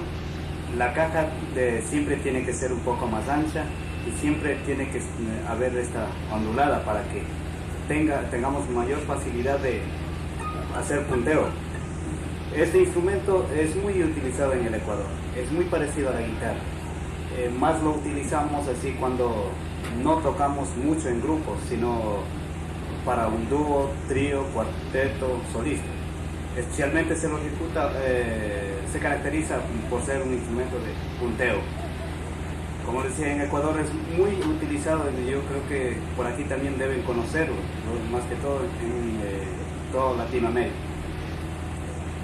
The requinto is an instrument that's very similar to the guitar, but smaller and has a different undulation. He was showing the curves of the requinto, and usually they use it for maybe trios and quartets instead of a big group playing.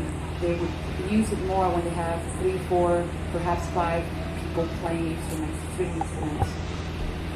Además, la afinación tiene que ser un poco diferente a la guitarra. O sea, la afinación es 5 notas más acá. Si nosotros afinamos la guitarra en mi menor, el requinto debemos afinar en la menor. I need help here. Agustin, can you help me out? Agustin is the specialist here explaining about the notes. Could you help me out translating? En cuanto a la afinación, si nosotros afinamos la guitarra en mi menor, el requinto debemos afinarlo en la menor, y así compaginamos para el grupo. For example, if the guitar is tuned in E minor, the other instrument, which is 4 or 5 steps higher, should be tuned in A.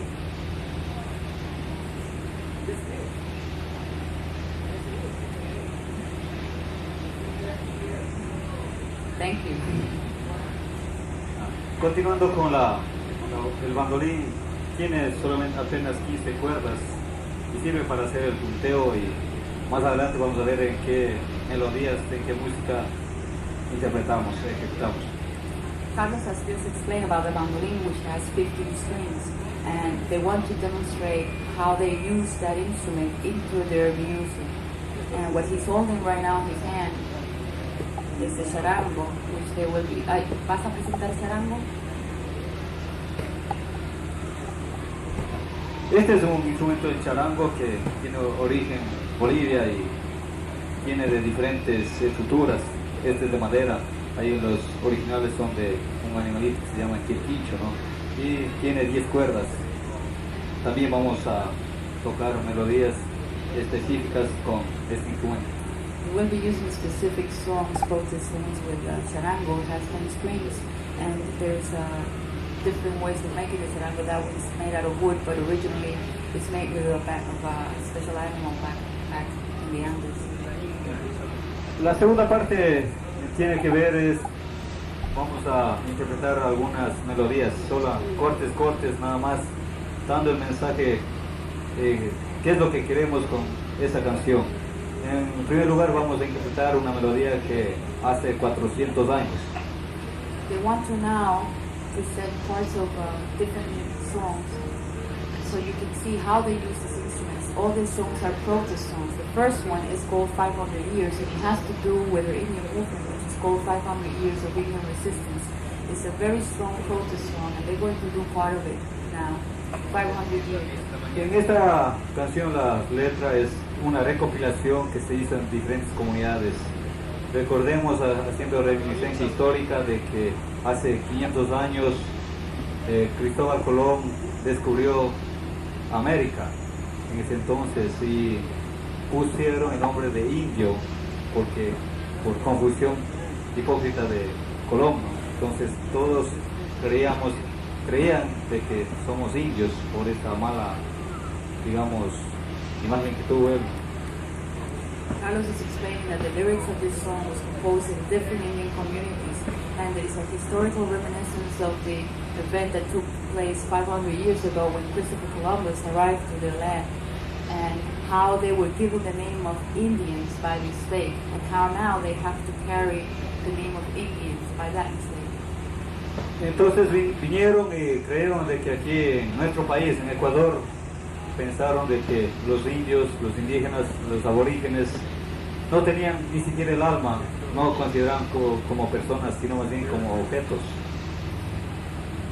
When the Spaniards came over to their land, they considered that the indigenous people there didn't have any soul, but they were just objects.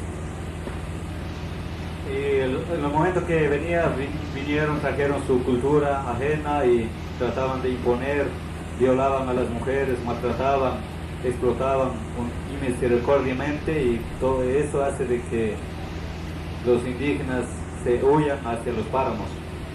Just when the Spaniards came, they imposed on them their culture, their religion, they mistreated them, they raped their women, they took their land from them, and everything else with it. And that made the Indians run into the mountains to get away from the Spaniards. Asimismo sigue avanzando la historia y hace ya una mezcla indígena con blanco, y sale el mestizo que también sigue las raíces del español, con el afán de seguir aplastando, apagando la voz del indígena. The song continues explaining about the mixture of races, the Indians with the whites, to form the mestizos, and how they continue exploiting the Indians. Y llegó un 24 de mayo en la que para Ecuador dice que es una fecha muy gloriosa, pero para el pueblo indio no lo es, toda vez que solamente cambiaron de patrones y las que hacen leyes, que están leyes acordes desde las esferas muy altas para seguir apagando cada día más y más al pueblo indígena.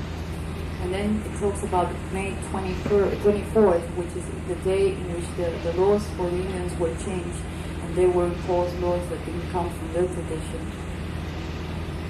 Pero en esta misma canción tratamos de decir que decimos una historia, pero también decimos algunas alternativas, que solamente el pueblo bien organizado, cuando llegue al poder, solamente ahí podremos estar libres de toda la explotación y de todo el maltrato. Y por eso que dice, cuando llegue al poder, carajo, estaremos todos libres.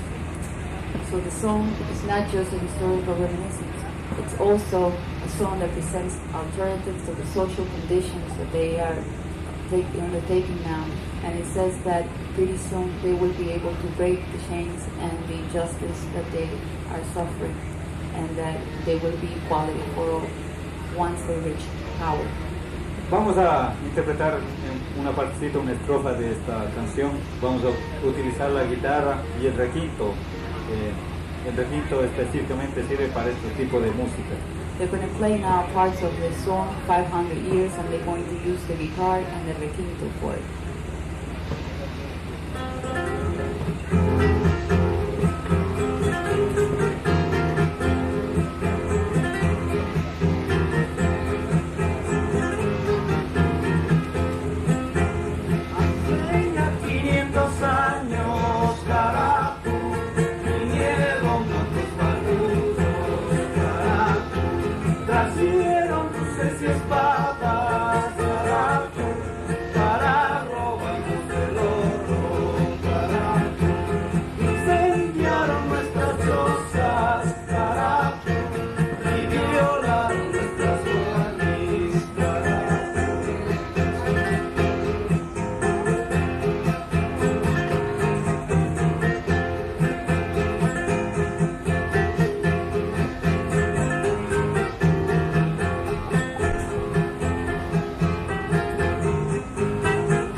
Hay un sinnúmero de canciones que interpretamos con guitarra y requinto, pero básicamente y fundamentalmente la música de mensaje que lo tratamos a la mayoría de nuestras presentaciones, que lo realizamos a nivel de nuestro país y fuera de ella también.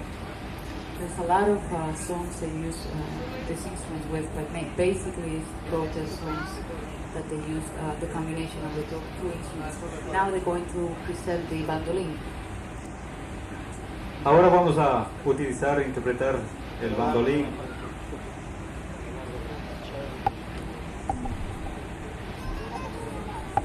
Bandolín que sirve para más que todo motivar, despertar el interés en participación de una reunión para alegrar también y poder bailar en algunos momentos. Música alegre para despertar y motivar a la gente. Bandolin has a very happy tone, and they use it mostly for motivation, inspirational songs when they have their gatherings or political meetings to bring about the spirit. And that's what they will be demonstrating now, inspirational music in the struggle. Vamos a escuchar.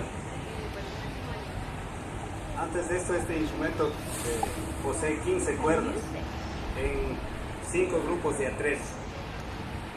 La afinación es casi como la guitarra. Siempre la utilizamos, o en el Ecuador, en nuestro país, utilizan los grupos que hacen música folclórica más que todo.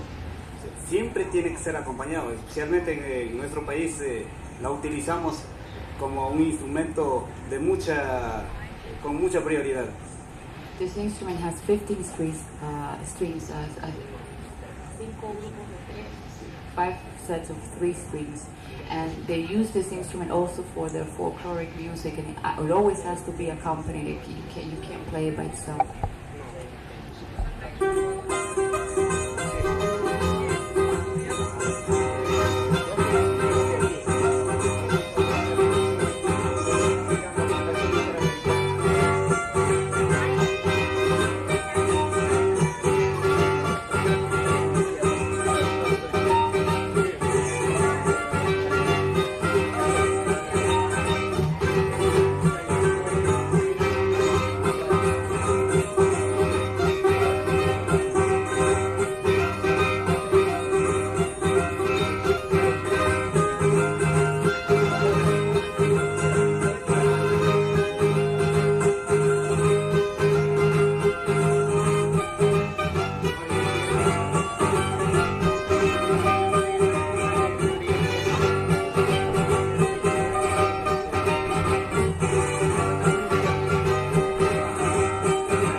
like to thank the members of Feria for introducing these instruments and explaining about how they use them in their music of struggle.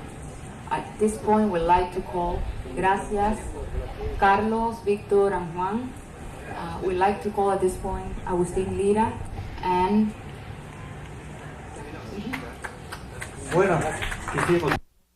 Chicano group, and they're here to talk to you about the farm workers movement and how they will be introducing their instruments and how they use them again in their music of struggle.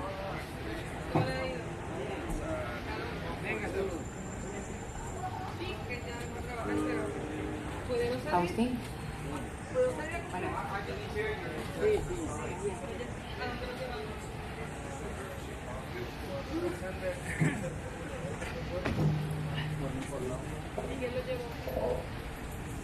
I want to continue the theme and the idea of the Indio when supposedly Columbus came to this country and discovered the Americas.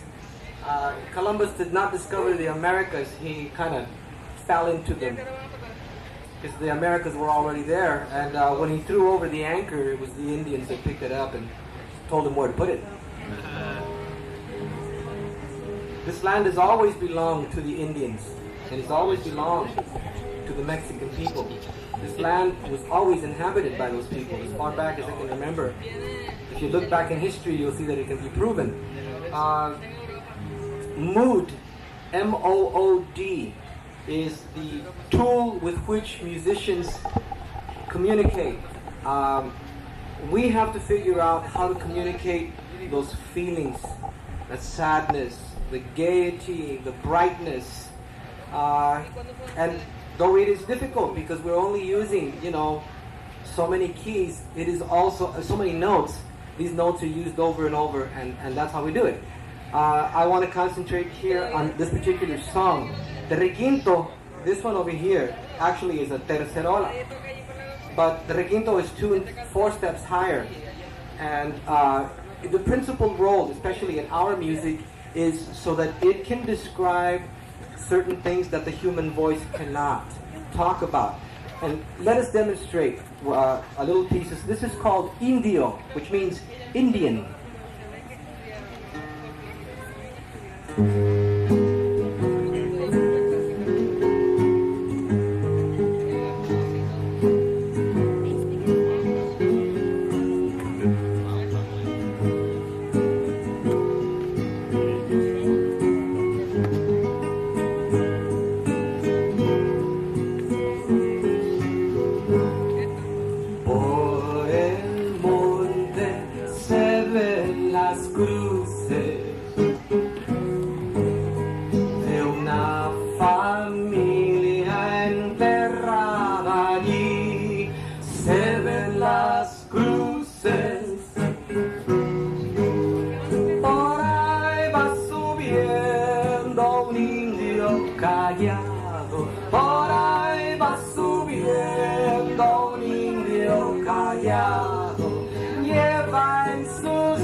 What the song says, I think, is very important. I think you should know. There is an Indian walking up the side of the mountain to a grave where an entire family is buried, and it's his family. And on the way up the mountain, he is picking up flowers and taking them to this grave. At the end of the song, when he comes back down from the mountain, he is carrying a rifle. The condition in Central America has been very bad for a long time, and armed struggle for the people in Central America has been the only way, usually, until recently when the great farce took place in Central, especially in Nicaragua, with the so-called democratic elections there. I'd like to ask you a question. When the Christians, during the Christian Crusades, when the Christians ran throughout Europe, cutting people's heads off and giving them two choices: you either become a Christian or you die. Does that make the dead person a Christian, or does that make him a dead person? That's one question. The second question is, if you force an individual to become a democratic country, you know, or you starve them to death economically, does that make them good Democrats? Does that make it a good democracy? Mike, I don't think so. I don't think that that makes it a good democracy. I think that that is not even a democracy. It's very tyrannical for the United States, who has so much money, to pour so much money into defeating a people that wish to live a different way. Everybody has the right to live a different way in this world. Another example is of how we use the requinto in conjunction with mood, is that during the strike, this is what this banner is up here. In 1965, a lot of farm workers in Delano, California went out on strike because they were not getting wages. They didn't have workmen's compensation. There was not a minimum wage. They were not included in the National Labor Relations Board. They didn't have water to drink in the fields. They didn't have restrooms. This is why the people got together and went out on strike. And we were looking for a way to demonstrate that strike, to demonstrate this to the rest of the world. So we marched from Delano to Sacramento, which is roughly 300 miles. And every night we had meetings with the farm workers out there in the community, and we sang and we did skits about our problems. When we got to Sacramento, Governor Brown, this is Pat Brown, was not there to greet us. He did not want to validate our strike, so this man went to go play golf. And on the steps of Sacramento, we held a meeting, and we sang and we performed, and we made it evident to the world that farm workers are human beings and deserve to be treated better. This next song is called Ser como el aire libre, and we'd like to demonstrate a piece for it, for you.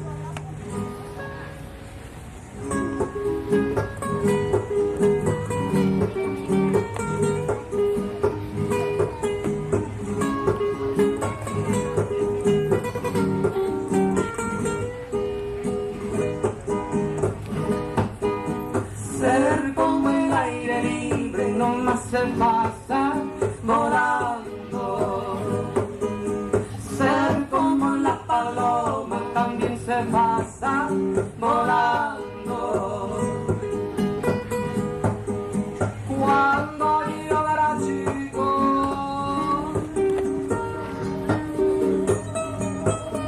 mi madrecita me decía: cuídate, mi mijito, no te me metas en lío. Ser como el aire libre no más se pasa volando. Ser como la paloma también se pasa volando.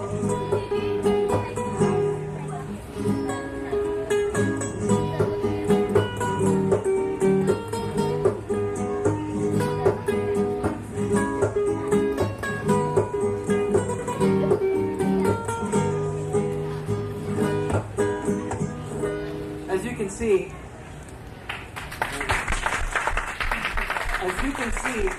the requinto, the lead instrument in conjunction together with the guitar and the two voices, is quite enough to really to give you a great idea, to convey that mood. And in this particular song, there is a quiet pride that I wanted to get out there. And what the song says is to be free like the wind. We all need and deserve freedom. We'd like to do a small example of a topical issue, which is a song that's called Joseph Coors, Ain't No Friend of Yours. and mostly because the children are sitting here in the audience, and I just want to do a couple of verses, if I can find my notes, and I'll be right back.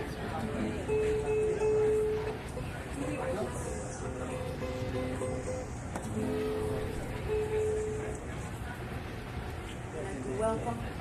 Those of you who have just joined us, we're listening to Agustin Lira and Patricia Wells-Solórzano. They're from she's from the group Alma, that's with Agustin Lira, Chicano group that is presenting music from the farm workers movement. Have you children in the front? Have you been to the other programs already? Have you seen the musicians already? Do you like them? That's good. All right. We have a song that's called Joseph Coors Ain't No Friend of Yours, and it has to do with, remember the song, When Johnny Comes Marching Home? When Johnny comes marching home again, hurrah, hooray, da da da da da. Well, we changed the words, but you can sing with us, Joseph Coors ain't no friend of yours. Can you say that? Joseph Coors ain't no friend of yours. And then you can say, Joseph Coors ain't no friend of mine. And I'll tell you why you're saying Joseph Coors is no friend of yours and is no friend of mine, is because the man, Joseph and Adolf, do not like to hire black people, Mexican people, Puerto Ricans, women, and minority groups. That's called discrimination and racism, which exists in America. So I want to sing a couple of verses, and I want all of you children to join in there, okay? Whenever you walk into a liquor store again, and you reach out to grab a Coors again, my friend, there are reasons why you shouldn't buy this brand of beer, and I'll tell you why. Joseph Coors ain't no friend of yours. Joseph Coors ain't no friend of mine. Okay, you got the idea now? All right, can I hear you say yeah? Yeah! All right, let's do it again. If you went out to get a job today at Coors, you'd have to take a lie detector test at Coors, and every question is personal, private matters no one should know. Joseph Coors ain't no friend of yours. Joseph Coors ain't no friend of mine. I want you to know that Joseph Coors has police, a private force he's got around to keep his peace, and day or night they search and seize any worker's personal things. Joseph Coors ain't no friend of yours. Joseph Coors ain't no friend of mine. When you buy Coors, you give your money to some crooks and racist politicians who are in cahoots, 'cause together they fight the union man, the black, the brown, the woman, the gay. Joseph Coors ain't no friend of yours. Joseph Coors ain't no friend of mine. So now you know that Joseph Coors has no respect. The human rights of other people he neglects. Do not buy Coors or Coors Light, Herman, Joseph's, or Killian's Red. Joseph Coors ain't no friend of yours. Joseph Coors ain't no friend of mine. Wonderful. Thank you very much. I love the way you guys sing, okay? I hope you have a lot of fun today at the festival. Thank you so much. Please, a round of applause for Agustin Lira and Patricia Wells-Solórzano. Let's have a nice hand for Maribel, too, Maria. She just did a good job. Give her a round of applause. Okay, we're going to set up, and we'll be back with Worth Long in a few seconds. Over here. Well, that's William over there. See, this is the economy model here, and this is the family size, and that's the miniature. That's right. This is Worth Long, who had something to do with the construction of that miniature, I believe. Production, that's right.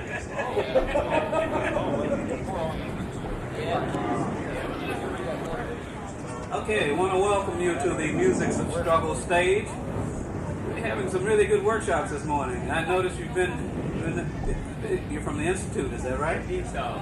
Fantastic. Have you been enjoying yourself this morning? Yes. All right. Good documentation. All right. Part of what we'll be doing in this workshop is talking about musicians' struggle. And maybe Cordell, you might want to put a tag on it, put it into place, put a frame around it.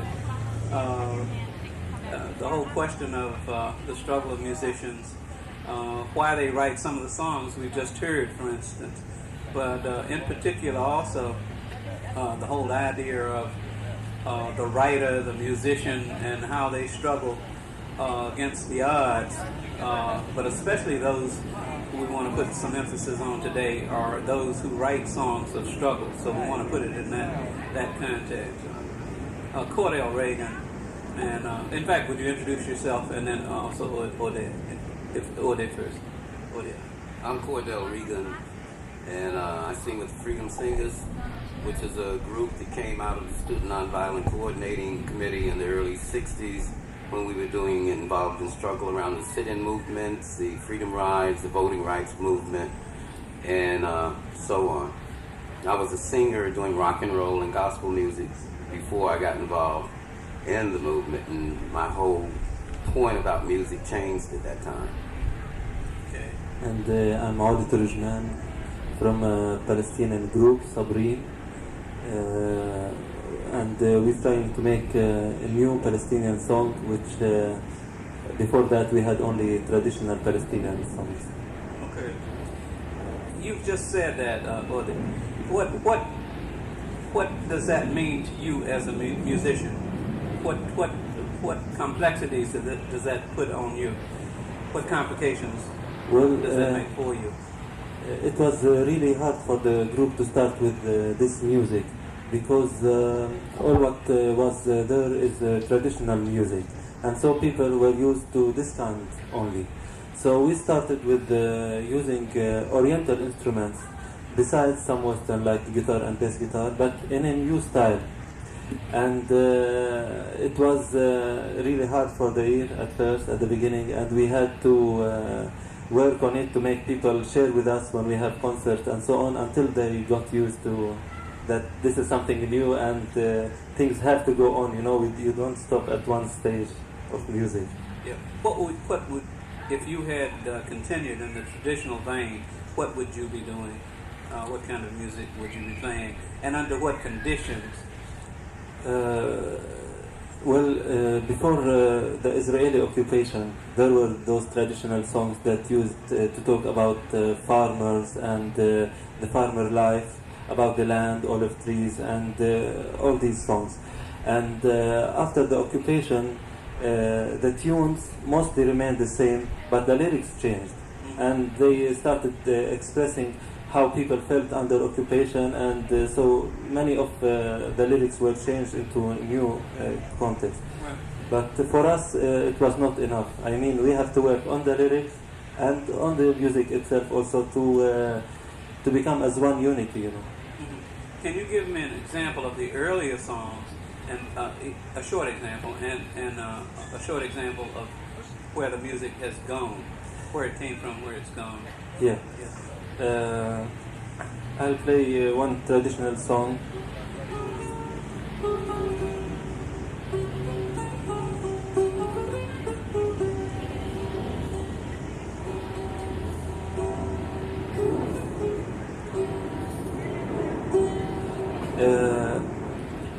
This song I'm going to sing with the new words that talk about three Palestinians who were executed by the British mandate at that time in 1936, and describes how these three men were, each one was willing to die first, so as not to feel sorry for the others. So all of them were struggling, who first will die.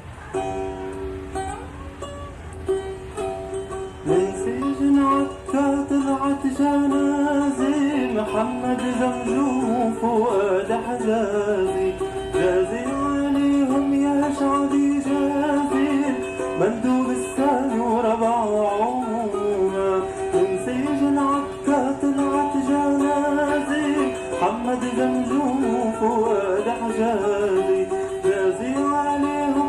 شعبي جازل مندوب السام وربعه عومة ويقول محمد أنا أولكم وفي عطا أشرب حصركم ويقول حجازي أنا أولكم ما يهاب الرادف ولا المنونة.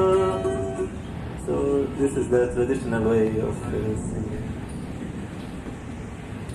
And from that beginning, where did the group itself go? What is the difference in what you sing now? Usually the instruments that are used in traditional music, they use wind instrument, it's called nai, and the tabla, which is one percussion, and sometimes they use the oud. But for us, we use beside these instruments the buzuk, the guitar, so it's completely different thing, because we were influenced by many kinds of music which we listened to, like I said, jazz, blues, pop songs, African music. Right. So we listened to many kinds of music that at the end we came with this style which is depends on the group as a whole to play, and I can play maybe one part, but I don't think it will be enough to express what this music is. We'll announce, go ahead with that, and then we'll announce what time you play on the music stage, so they can hear the group as a whole. Yeah, today we have already played. Yes, I'll play it tomorrow.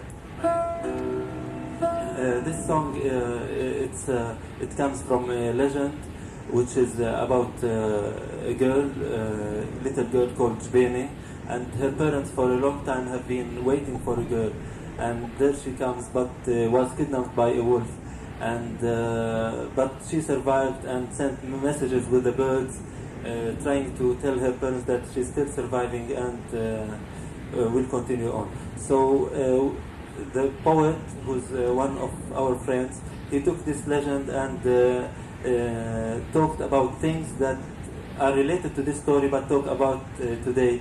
And Jbene here becomes Jerusalem. You know, this city which for Palestinians it's like being kidnapped, but still struggling and surviving and want to have it back. يا طيور طاير عجبال العالية قولي لأمي وأبويا القدس راعية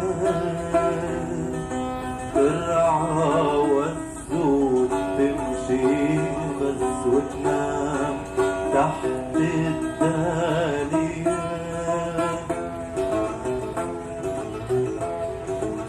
مال صمود ومالنا بدنا نعيش عيالنا مال صمود ومالنا بدنا نعيش عيالنا واللي باع حاله باع واللي جاع معها دراع واللي باع حاله باع واللي جاع معها دراع مالكم ومالها فالها حالها صمد ولو عاري صمد ولو عاري.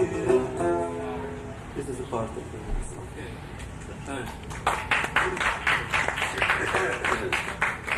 Cordell Reagan earlier introduced himself. He didn't say he was the original or the originator of the Freedom Singers, who in the 1960s traveled throughout the South, working first of all as organizers for the right to vote, for equal accommodation, trying to fulfill the dream that we celebrated yesterday on the 4th of July, especially the concept of one man, one vote, which would give the right to vote to all Americans. Cordell, even at that early time, connected Africa to African Americans. I remember John Lewis at the March on Washington, which was in part on this mall, or just beyond this mall, said one man, one vote is the African crack.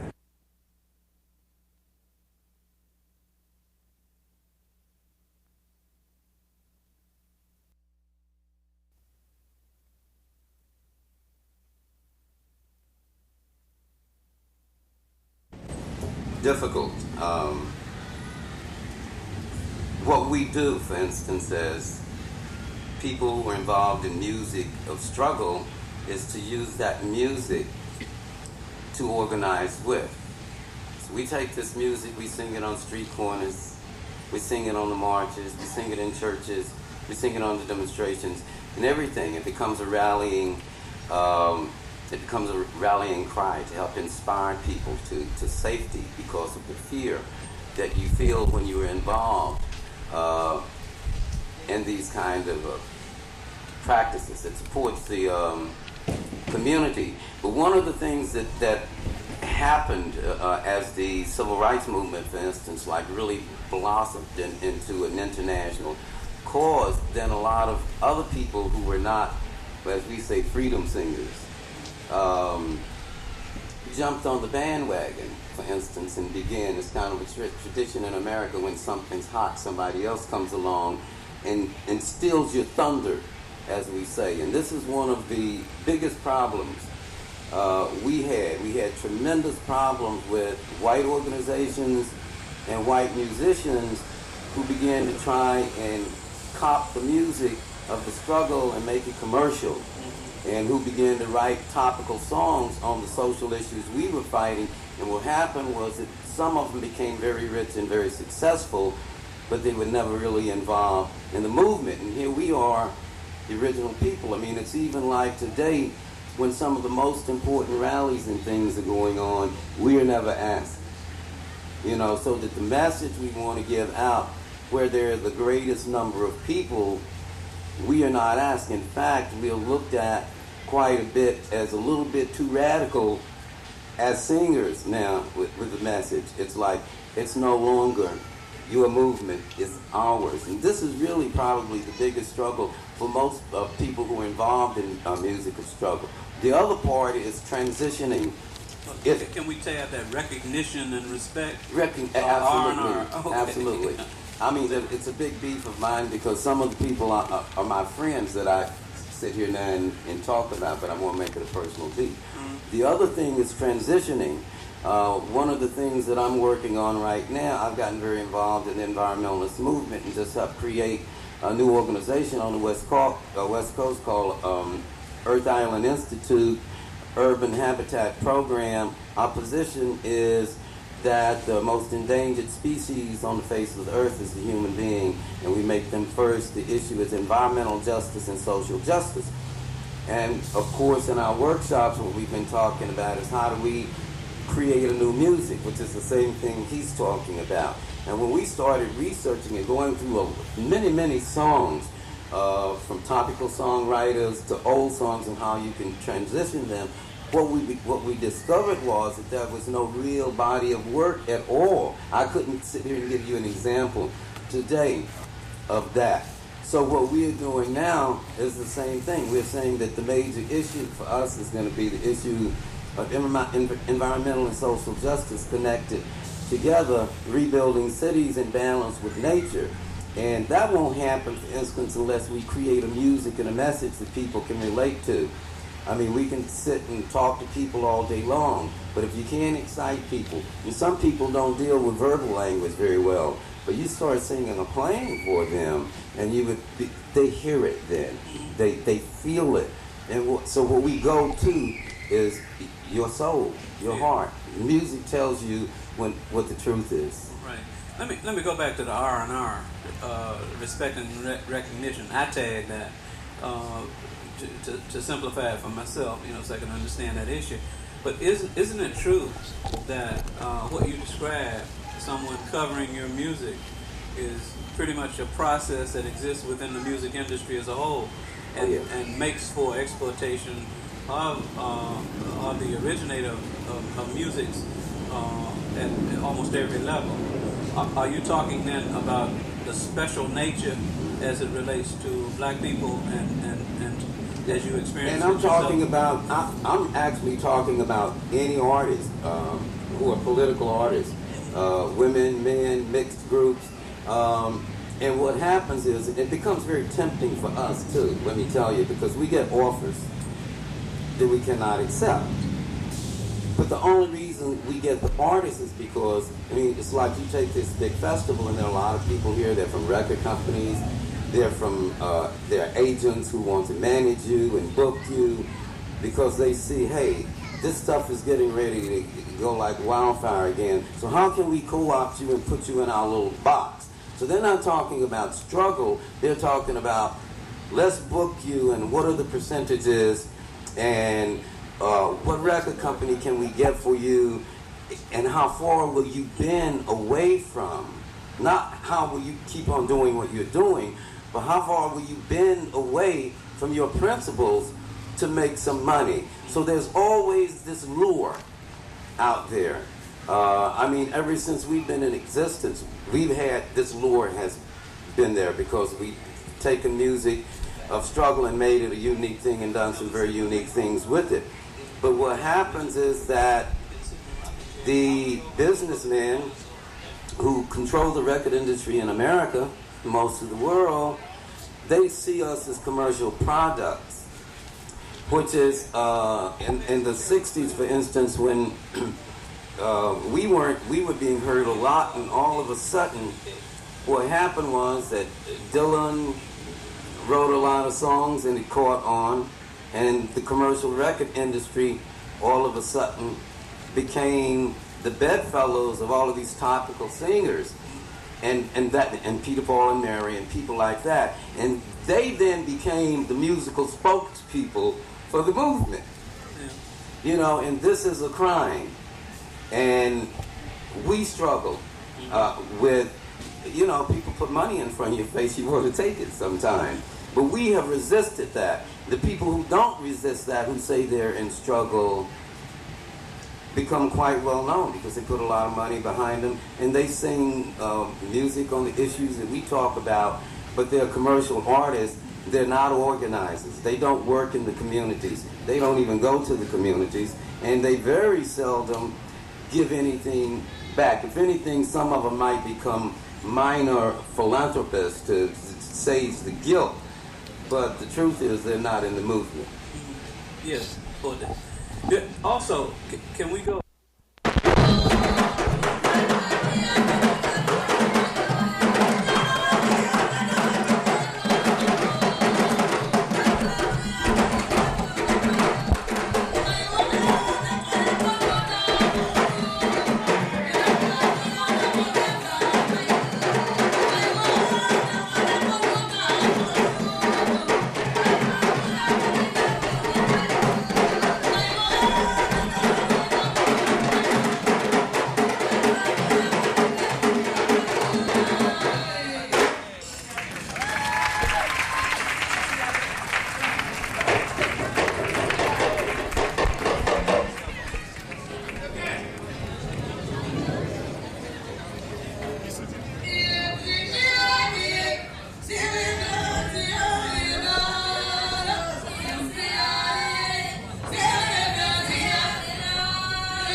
a song that's been sung all over the country as an organizational tool. And it was written by a woman that was married to a coal miner, and he worked as an organizer for the UMWA in Kentucky, and later I think they lived in Tennessee. And I met her many years ago when I played for a United Mine Workers Convention in Pittsburgh. And her name is Florence Reese, and she was invited to come there to just be a support system to a lot of the young people that were coming in, and also because she had, in a way, had gotten to be an institution because of her song that she wrote, and that evidently that is the one that she became most famous for. I don't know if she did write others. I know she wrote some poems. But her husband got to be very strong, and he got to be very strong among the people because the people liked what he was saying, and he was saying that we should stick up for our rights and we should demand a little bit more from the bosses.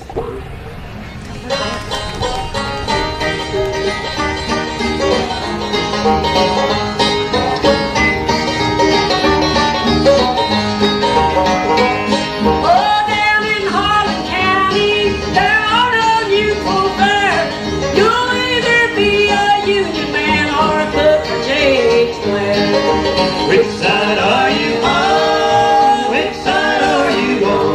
Tell me, which side are you on? Which side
by an Indian reservation in San Diego County to come and do a land plant for them. It was it was in the 60s, in the era of economic development on reservations. And I went down to the reservation with him a few times, and it became apparent that he was overextended in his commitments, and the job fell on my shoulders. And if you can imagine, after listening to Gary yesterday, how it would be if Susan Dial came to his reservation and told him what to do with his land. I had that feeling instantly, and thought that probably the most pretentious thing in the world would be for a non-Indian to go in and tell an Indian how to feel about their land. So I wrote a report on land use planning techniques, and how to organize a committee, how to do some of the physical things, what land is too steep, which is in the floodplain, how to put land in zones, and then how to make what decisions might possibly be made given the physical factors. And that sort of set a tone for all the work I did after. I always acted in a technical capacity and always on a volunteer, as a volunteer. Susan, can I interrupt you for just a minute? We have to get back into Nancy has to get back into your room because she left something in her room that she needs. Oh, sure. I'm sorry. Had apprenticed under one of the first landscape architects in America who used native plants, and I had grown up learning Latin names as a tiny kid for wild plants. And when I got started on it, I thought, well, I had been fascinated by the native plants that I'd seen on the Rincon Reservation. So I started photographing them. I got all the ethnographic records that I could find about the Luiseños and started reading as much as I could about which plants they used. And I went out on the reservation and photographed things. They think about that crazy lady that's lying on her stomach by the road photographing, or climbing trees, or up in the mountains.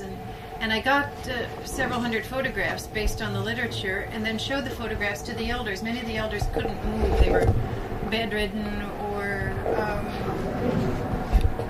just coming to their home with the plants was much more practical idea than to take them out into the field. And things just started pouring out of these elders. And I, not being an ethnographer, didn't want to take responsibility for it, so we made a hookup between them and the elementary education program on the reservations, and the elders started giving the information as though they were giving it to the children.